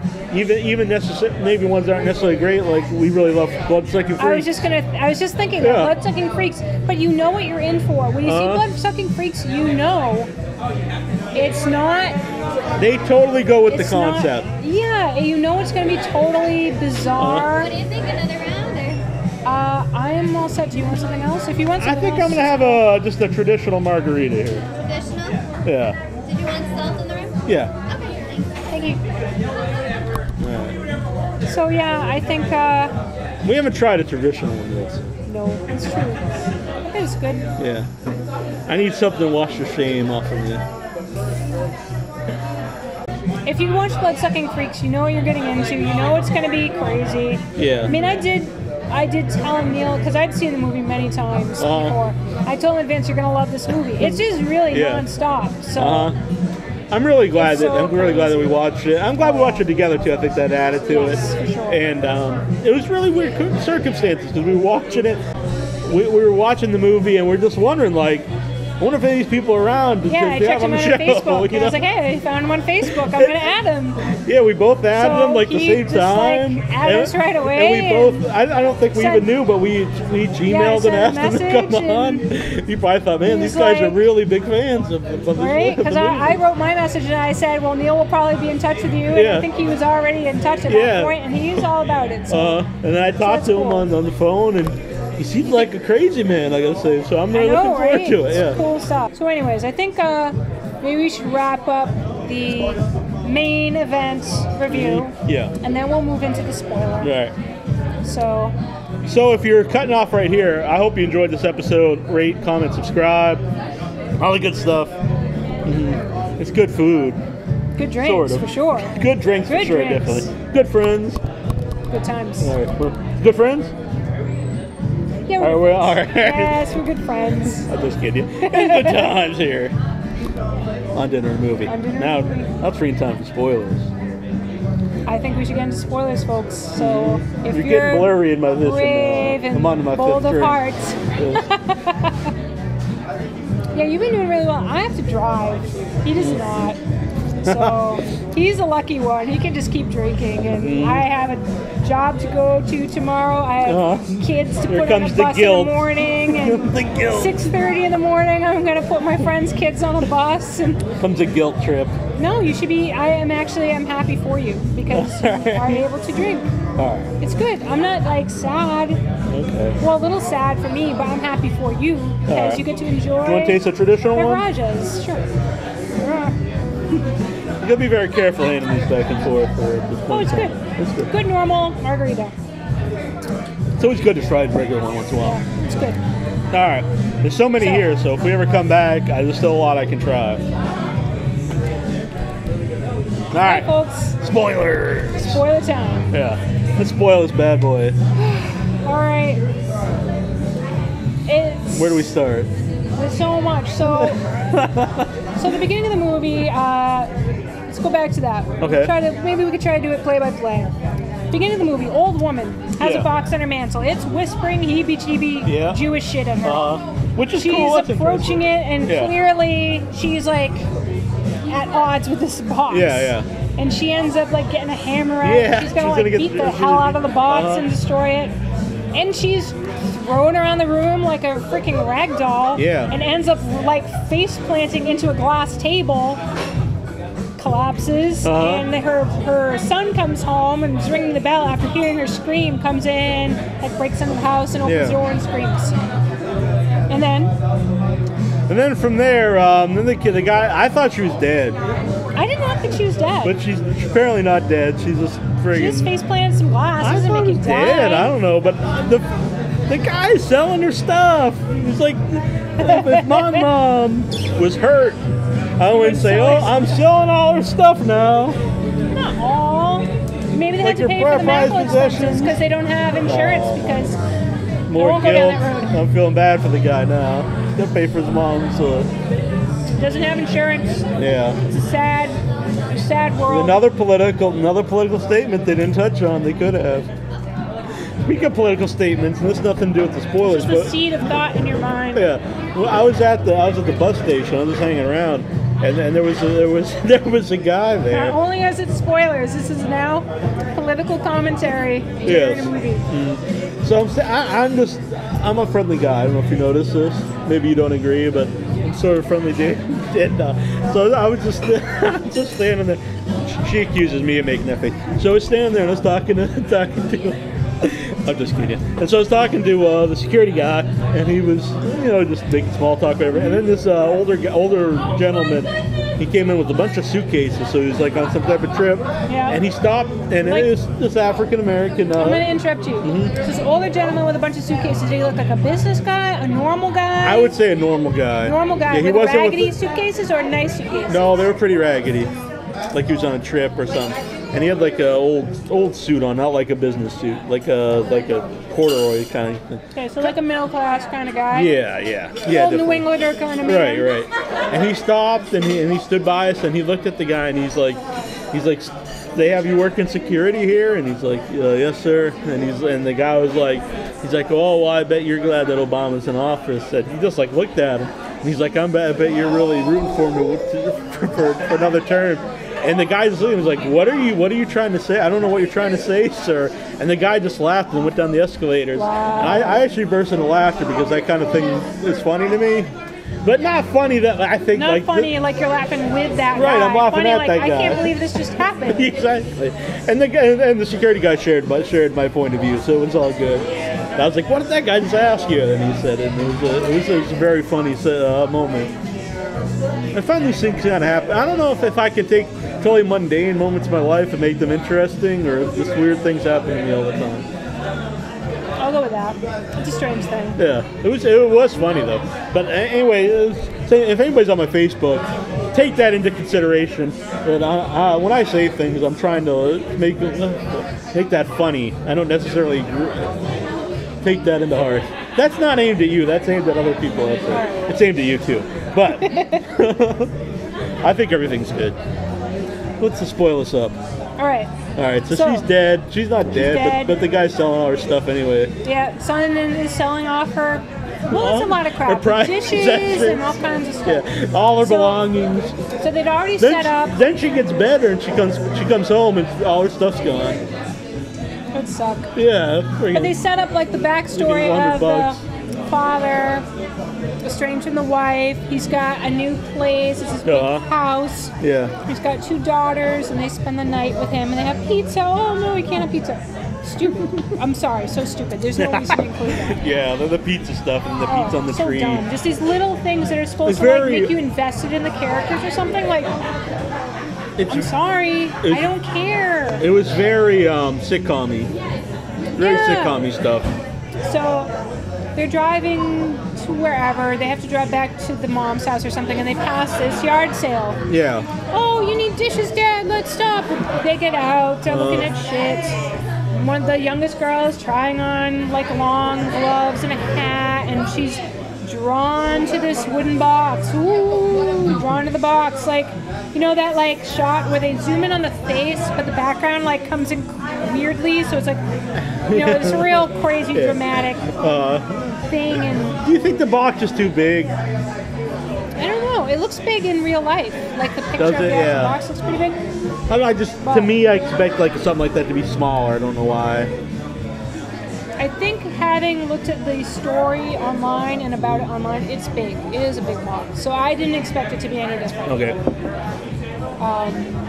But so she's really drawn to the box and she's carrying it around. Dad, I want this. And he's like, oh yes, anything you children want, it is yours. So she's carrying it around and ends up looking in one of the windows of the house and sees a person wrapped in bandages laying in a bed and is like drawn to look at this woman. Just drawn to, like, she's staring in the window. And then finally, you know what else was weird? Sorry, but so before this, no, she's screaming at her. She's like friggin' Darth Vader in front of episode 3. And a woman gets out of the car who looks kind of evil. Yeah, again, I thought that was going somewhere, but yeah. She looks really evil, and so the girl looks at her, the woman looks back, she's already got the box in her hands, whatever. Yeah. The woman goes inside, the girl goes around, looks through the picture window, sees the woman in bandages. The woman, the evil looking woman from outside, is attending to the woman in bandages, but is kind of in the background not looking at the girl. And the woman, eventually, the bandaged woman, you realize is a woman, turns towards the window, and this is obviously the woman who just got the shit kicked out of her by the spirit. Yeah. Looks out the window and starts screaming, yeah! I don't know if it's no because she saw the box or no because she saw a little girl holding the box. I think she As just... her mind would like to go, thinking that these people actually thought that deeply into the script, although after watching the movie, I don't really think that's what they were getting at. But maybe anyway, she just saw episode 3 and was doing her Anakin impression. No. So the nurse, the evil-looking nurse, shuts the shades. You never see her ever again. No, she's not come back. There's I thought like you said, she's definitely evil looking. Oh, she definitely knows creepy as hell. something. She ain't just there, but there's no payoff to that. There's just happened. I mean, if she was just why did they have her looking so like strange? I don't know. Why It's just very. have her normal nurse? Why No. even have her pull in the driveway? I remember have there a was- nurse inside attending to her. Yeah, there was another part cares? too. They did this real slow. They moved the camera over and they showed an old swing set. I wrote this in my notes because it was all the family were outside, and then they moved the camera slowly, and they show an old swing set sitting there. Really? And I thought, oh well, the swing set's gonna amount to something. Wow. Maybe we'll see it later catch that on. at Maybe the all. demon will be hanging out in the swing set. Never again seen.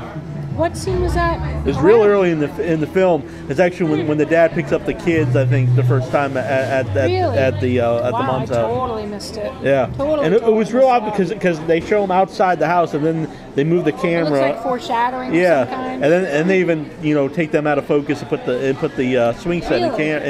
into focus, and then I must have been distracted by the people talking yeah, behind. never mention it again or see it again in the rest of the film.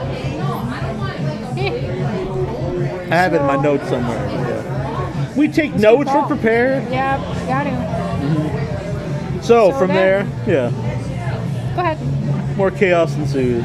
No. Yeah, they get the box. Yeah. Go back to Dad's house. I think there should have been more play on how to get the box open because they really got away that there's no seams in the box. It was like a Hellraiser puzzle box. Yeah. But they never delve into that. And I mean, she's seen in her room late at night opening the box by herself. But they never really go into like how hard it is. They hint at it, but she finds a way to open it. So. But it is, in Hellraiser, they kind of like gently rub it basically to open the damn thing. Really similar here. She's just kind of like gently caresses the box and it opens up. Yeah. And then there's a couple times where the box opens up on its own. I didn't find it creepy at all. No, I didn't either. Not a bit. No. I thought that when she was looking in the box. Yes, a lot of the stuff was creepy, like the tooth. Yeah, she looked through like a mummified things in the box. moth. Later on, when the guy himself looked in, there was a mummified something else. Like a dead bird. Yeah, I thought that was interesting. All that stuff's interesting. There was like a goat made out carved out of stone. Yeah. There's a lot of weird little neat stuff. nitpicky Yeah, things. I like but that. They did explain later that the Jewish hip young Hasidic Jew, Which he there are had many said- of. The old cliche HIPAA. So stupid. So he had said something about, and they really crammed this in awkwardly, that all these things in the box were things other people that had bound this demon to the box had put in the box to help bind it there. Like they were things that were very personally meaningful to them that somehow anchored the spirit into the box. Yeah. Which I did think of this. You saw the girls cut their hair. Yeah. In the story of the box, online, The real story, yeah. they said there was only a few things found in the box, and two of the things were locks of hair, a blonde one and a brown one. I thought, oh, maybe, but then there was all these, I don't know, they just totally, it's like they just heard that there was a demon-possessed box. Yeah, it's like, let's just make something this. involving Jewish people, Right. and let's just roll let's with that. friggin' go with the. Oh man, I always said the Jewish thing. So, but it's real. It's not like just a little bit of the movie. It's just so over the top. It's insane. Awful. But back to the beginning. So she's. I like also trying thought to- there was a connection because the new boyfriend was a dentist. So I thought the tooth came into play a little bit later, but it didn't really. Then I gotta say too, because we're talking about spoilers here. Yeah. I don't want to get to it yet, but I don't know if the boyfriend dies or he just gets all his teeth knocked out, but he's just totally friggin' forgotten. She's just like, oh, I'm back with this guy now. Oh well, you lost all your teeth in like this horrific possession deal, but see ya, buddy. He's out of there. And he wasn't a bad dude. He was helping him out. Well, then he got scared and he took off. And he abandoned them. I guess. He abandoned them. You think so? He got scared and went for the hills. I probably would too if a freaking kid was ripping out all my teeth. Yeah. That's bad times. I've had dreams like that where my teeth You have so really what nice happens, teeth, I'd say. Thank you. They're not bad for not having braces. Yes. Be happy with That was a big part of the movie too that didn't really not So yeah, anything. they really played up that There was her all these boyfriend weird- is a dentist, and the older daughter got braces, and the dad had said your teeth are perfect, but she was like, no, they're not. I And they thought weren't, that older though. daughter, why even have her in the movie? I don't She know. serves no purpose whatsoever other than being kind of an obnoxious little twit. Yeah. I did not like that character at all. No. She's total douche to the dad.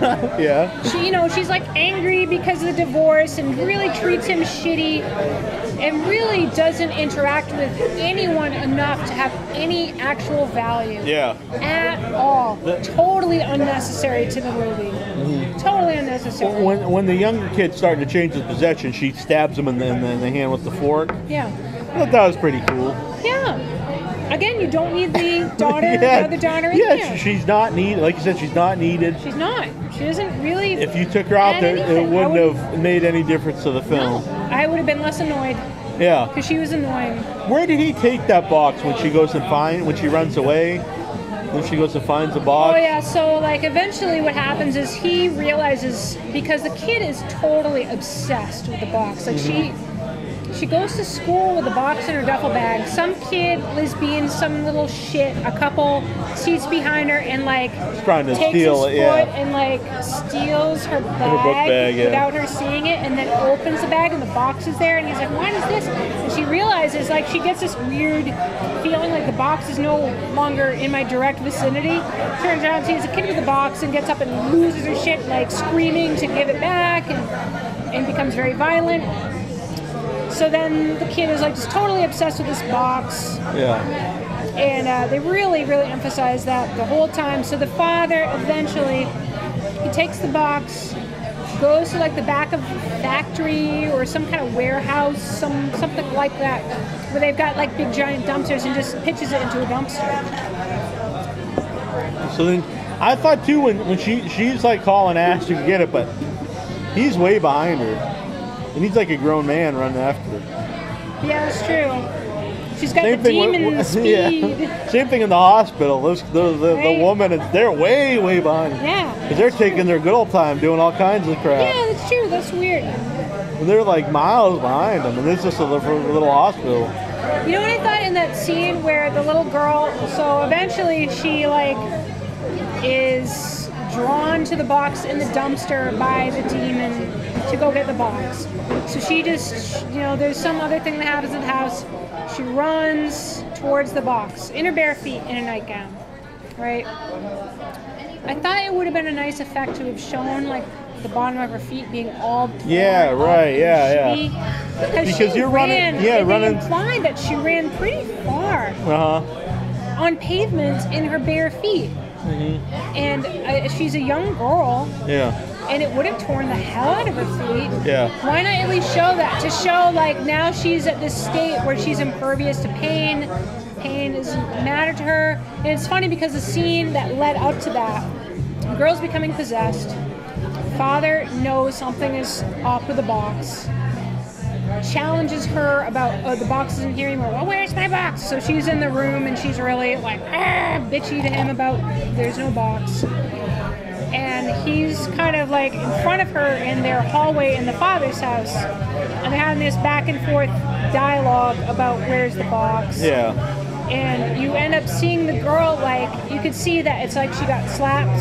Yeah. And the father's standing in front of her, but he doesn't slap her. Right. And then she starts freaking out, like, Daddy, what are you doing to me? Like, she comes to consciousness. Yeah. Because she's feeling this So pain. was that the demon trying to fool her, make her Yes. think she did that? And Yeah. to make the father look bad. Right, yeah. To the So other there's- daughter, right, too. right, Which, again, right, is yeah. unnecessary. Yeah. Totally unnecessary. But right after that, the girl takes off from the house and starts running. So I don't know why they don't. I don't know. There's just so many missed opportunities. And Yeah. Right. Should we just go right to the very end? Because I think that's where a lot of the big Yeah, why not? spoilers I like. Well, unless there was some other stuff you want to talk about. You sure? yeah. Because we already went over a lot of this stuff. And there's no need to spoil that. But the very end, they're in the hospital. Yeah. I think so. Can we get the check, please? Thank you. So at the very end, they're in the hospital, making tons of noise. Nobody's coming. Makes no sense. And so the Hasidic Jew is there, and he's doing the exorcism on. And the thing is that we find out that the name of the demon is whatever, but it's the Taker Children. So then another throwback to The Exorcist is the dad. Oh, God. He says like, "Come into me instead." That was so annoying. Yeah, he said this throughout the movie. Yeah, I mean that's really the gist of the end of Exorcist. Yeah. And Exorcist Awards. I don't even think it's just The Exorcist. I think there's been a few and times it's happened in other movies too. Yeah, it's yeah. like, oh, I'm going to be a brave hero adult. Come to me. I mean, you'd want to sacrifice yourself for your kid or whatever. Of course, but it's just... But why did they go about saying that the demon is the taker of children for, when there's no payoff to that? And if he is the taker of children, he's after kids. Why would this demon? Why would this woman go out of a kid and go into an adult man? It makes no sense whatsoever. Cool being in the kid. Yeah, makes no sense whatsoever. I totally agree with that. It was total garbage, awful. And then he's possessed, and I barely even remember the scene because it's just so bad. Yeah. I mean, the Jewish guy starts flipping out and he's praying his prayers and awful. Yeah. So lame and unnecessary. And then the guy, the demon, crawl. And I thought this actually sucked because in the poster for the movie, you see a hand coming out of the mouth. Yeah. Which I thought was only supposed to be symbolic. Right. But then they actually have that hand. It's like a little hand. Yeah, and it's a child's hand. It's a child's hand. Yeah, it's very small, undeveloped. Which could be interesting if that went with the movie at all. But it didn't make But it's to take for children, and it's a child hand and adult. It makes no sense to the rest of the movie at all. Nothing. So then it crawls out, and it's this shitty CGI, totally garbage demon ghost thing. Slug. It's like the worm creature that comes out of the guy in Poltergeist. It's just awful. And it crawls back into the box because it's being exorcised out of the guy in the box. Why even bother to have that? Why not just exorcise it out of the girl and put it in the box? I'm so touched by the father sacrificing himself. Why couldn't it pull it out? Yeah, that makes the point of the Exorcist is he pulls it out of because one, the girl's almost dead. Probably possessed a priest might be more powerful than a possessed kid. Plus, I think the main thing was the girl's almost dead. Yeah. Well, and I think he's seen it do so much damage to everybody. I think on the devil's idea, maybe if I possess a priest, you have more power. Right. And then the idea was then he's going to kill himself to kill this. Okay, well, first of all, it's the taker of children. Why does she want to go an adult? That makes no sense at all. Why even bring up it's the taker of children? And then it's in the adult. Okay, if he killed himself like Exorcist, that makes sense. But why would it make it any easier to take it out of him? Doesn't make it. None of it makes any sense. Yeah. It's dumb as hell. That ending was just crap. The whole thing was crap. They're wandering around in that basement level of the hospital. It's just no need of it. No one gave anything really personal to themselves. The guy gave his wedding ring. So they're supposed to all put their belongings into the box and lock the demon in there. Thanks. Thank you. Besides the main guy, the dad trying to sacrifice himself. You've already seen that there's their tooth, and that the dentist even goes through saying there's a little thing there, and I think that's cool. He's saying there's nothing wrong with the tooth, so you know that someone actually pulled their healthy tooth out of their mouth. That's a big sacrifice. It's a lot bigger sacrifice than cutting off your hair. I think it's only to tie into the real story. Yeah, that's the only thing I can think of. They could have someone sacrifice something that's value. I agree with you with the wedding ring, but besides there's nothing really personally. You can grow hair back. Anyone can cut their hair off, especially a young kid. It was just nothing all over hair. It was a little piece of hair. For a young kid, they're gonna grow their hair back in no time. So it's what is that to anybody? Yeah. To save you, I'd cut my hair, afraid. It's no big deal. Right? Yeah. So I just thought when I pull my tooth out, that would be a big sacrifice. Yeah, so I thought that whole in the basement of the hospital scene was crap. There's one point in time where the demon child, goes into the morgue, and there's all these dead bodies laying in there, and it's dark. I don't know why the power's out in that. It makes no More sense. bullshit. And he's got his little light on his cell phone to Yeah. navigate around the room, and you see like these dead bodies laying in. Yeah, so and they're I in the thought, morgue, well, it would be really cool if this demon has gained any power, if she can somehow animate these bodies. Yeah, that'd be I thought something. that would have been really Yeah. cool. There's some to, like, empty send vessels some for weird undead Yeah. minions. Something And maybe it would have been different. cheesy as hell, but it would have been fucking It would, different. yeah, it would have been different than The Would have Exorcist. been They got different, the but empty instead, vessels and whatnot. She's just standing there, very like the Japanese movies. With Yeah, I the thought that was scary really little like girl a with her throwback hair to The Ring hanging and stuff. down. Yeah. Can't see her face. Oh, so creepy. And she's cries. You scared me, Daddy. Cry. You scared me, Daddy. Cry. Yeah. Just repeats and repeats and repeats, and finally it's a scary ghost device. You scared me, Daddy. Sorry. Not scary. Not scary. No. At all. None of that stuff Totally was predictable. Yeah, none of that. I don't know why we were saying it's a pretty good movie, to be honest. Now we're talking. I think because everything that's out there now is so shitty. Yeah, we've seen a lot of shitty it's, films. oh, yeah. We're just burnt out. Like a lot of the stuff we watch movies, like I'll post them once in a while, like we're watching this right now on the Facebook group, and a lot of them are really bad. Yeah. Or I'll fall asleep to movies that are really bad.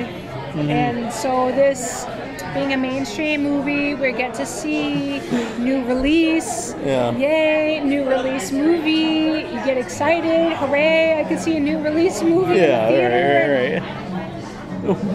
But really, it's not good. It's really total garbage, so just ignore the fact that we said it was okay. But yeah, you can see it on DVD, but it's not Go watch good. Exorcist again. Yeah, watch Exorcist. 40 years old. Why can't they make something that good? Why They could, can storytelling but not it's and use what you can today? Yeah. I mean, I'm not against modern special effects if it's done well. Well, Lord of the Rings is awesome. yes, Jurassic because Park he knew is how to use awesome. his well, aside from Gollum, who I do not like Really? the effect. I was love so Gollum. disappointed by that Gollum. I'm a big fan of Gollum. So disappointed. They could have totally just made up that actor and just had him be I can see that. the point, actor. but I yeah. think the CGI was so unnecessary for that character. He doesn't look scary. Yeah. To me, he's like the Jar Jar Binks of Lord of the Rings. No, He's really, no, I think that's way over the line. I'm Annabelle sorry. Lecter. Way As over the far line. as appearance, I thought it was.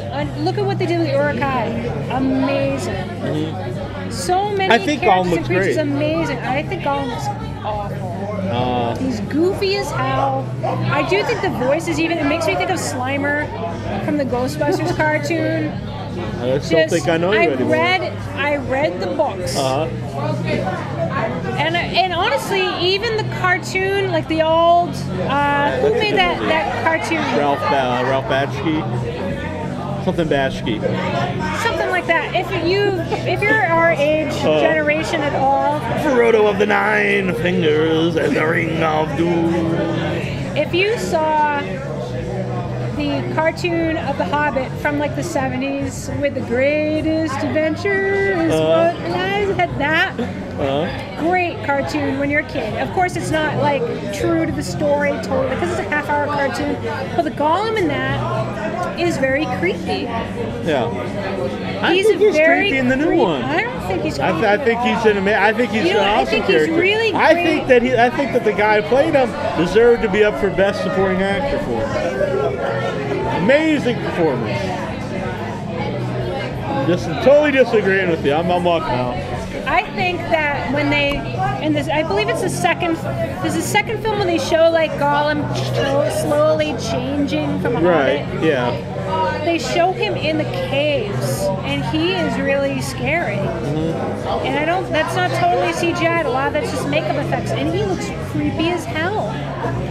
And then they go to the CG version of Gollum, and I'm disagreeing with you. I think it's one of the best uses of CGI that's ever been on camera. I don't even know you. I'm really surprised. Oh, it's terrible. You like the Lord of the Rings movie? You don't like Gollum? That's one of the best parts of the whole movie, the whole trilogy, I think.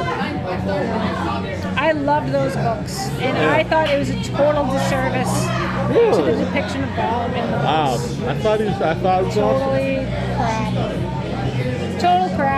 Man, I'm surprised, dude. No crap. You know what else disappointed me in Lord of the Rings? Shelob. Totally, that's a big giant spider. Oh, yeah. So disappointing. It's like when you see the spider in It. It's like Not you quite expect that it to be bad, like yeah. this amazing monster. I like drew, when I read the story of Lord of the Rings, I drew what I thought Shelob I'd would like look to see that, yeah. And I was like, I recognized my imagination was not enough to get the sense that I had in my head of what Shelob was. In The Lord of the Rings, it was just a big fucking spider. The spider in Harry Potter was better than Shelob. The spider in Harry Potter's pretty... I'm going to say, I think the Harry Potter films, I know a lot of people rag on them, adults like our age or whatever. I think they're great movies. I love the Harry Potter books, and I read all the books. Yeah. I did not like the second one very much, and I really There's some of them I don't like as good as others, but as a whole idea, a whole the one with the concept. Triwizard Tournament, I hated that one. I thought the first part of the last one was weak, but the second part of the last one, I thought it was like it was borrowed so much from the Lord of the Rings trilogy. There was a lot of stuff borrowed from Brazil. Did you read all the books? I thought a lot of it was borrowed from Lord of the Rings, and a lot of it was borrowed from the Brazil film. Terry Gilliam. What part? How did you think it was borrowed from that? From Brazil, when they're in the when they're in the building. A lot of that's just right out of Brazil. A lot of the imagery. Interesting. I like that movie. I haven't seen it in a long time though. Brazil. Yeah. I really like that movie a lot. I'm a huge fan of Brazil. I'm kind of obsessed with Brazil for a while. It's a great movie. Yeah, I watched all cuts of the movie. I read he wrote a book about all Brazil.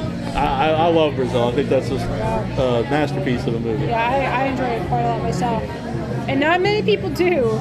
No. Sadly, a lot of people. I'm a huge fan of Terry Gilliam overall. Yeah, he's great. There's even films of his that I didn't like the first viewing, and I would make myself watch them over and over because I like Terry Gilliam so much. Yes. Then I learned to like him because I didn't like Fear and Loathing in Las Vegas at all the first time I watched it. I haven't seen that yet. Didn't like it at all, and I watched it 2 or 3 times, and then I started to like, you know what, this is good, and then I started to enjoy the film. I'm gonna have to check it out. I love Terry Gilliam. I think he's great. Brilliant guy. Very brilliant man. That's one of my dream guests for the show if we could ever get him on. So spoiler edition of Dinner Spoiler Movie. edition. We'll give this to you guys. If you're doing a possession film, don't friggin' throw in stupid comedy at the end of the film. They're like, oh, I thought I was possessed again. I know. Oh god, it was terrible. The final scenes of the movie, the father and the wife are reunited, and he's in the kitchen, and it's a tender moment, and he's and she's I just got a cold. So not it's like, so psych. bad. Why would you do that? Horrible. Get it? Oh, awful. Shit. Before we go here, I do have something. We'll have to do it real quick. Oh yeah, really quick, because we got trains to catch and buses to We'll do one at a time. All right. These are from our friends from T-Shirt Bordello. T-Shirt Bordello. And don't go to T-Shirt Bordello right here. What you do is you go to withoutyourhead.com, click the link, and buy shirts off the link off withoutyourhead.com, and we will get some of the pesos. But they're awesome go to the shirts. production of all this stuff. Yeah, so support the show. Keep this going. If you like these shirts, support our show and go through us and do your thing. She has not seen these. This is not a bit. She has not I've never seen these.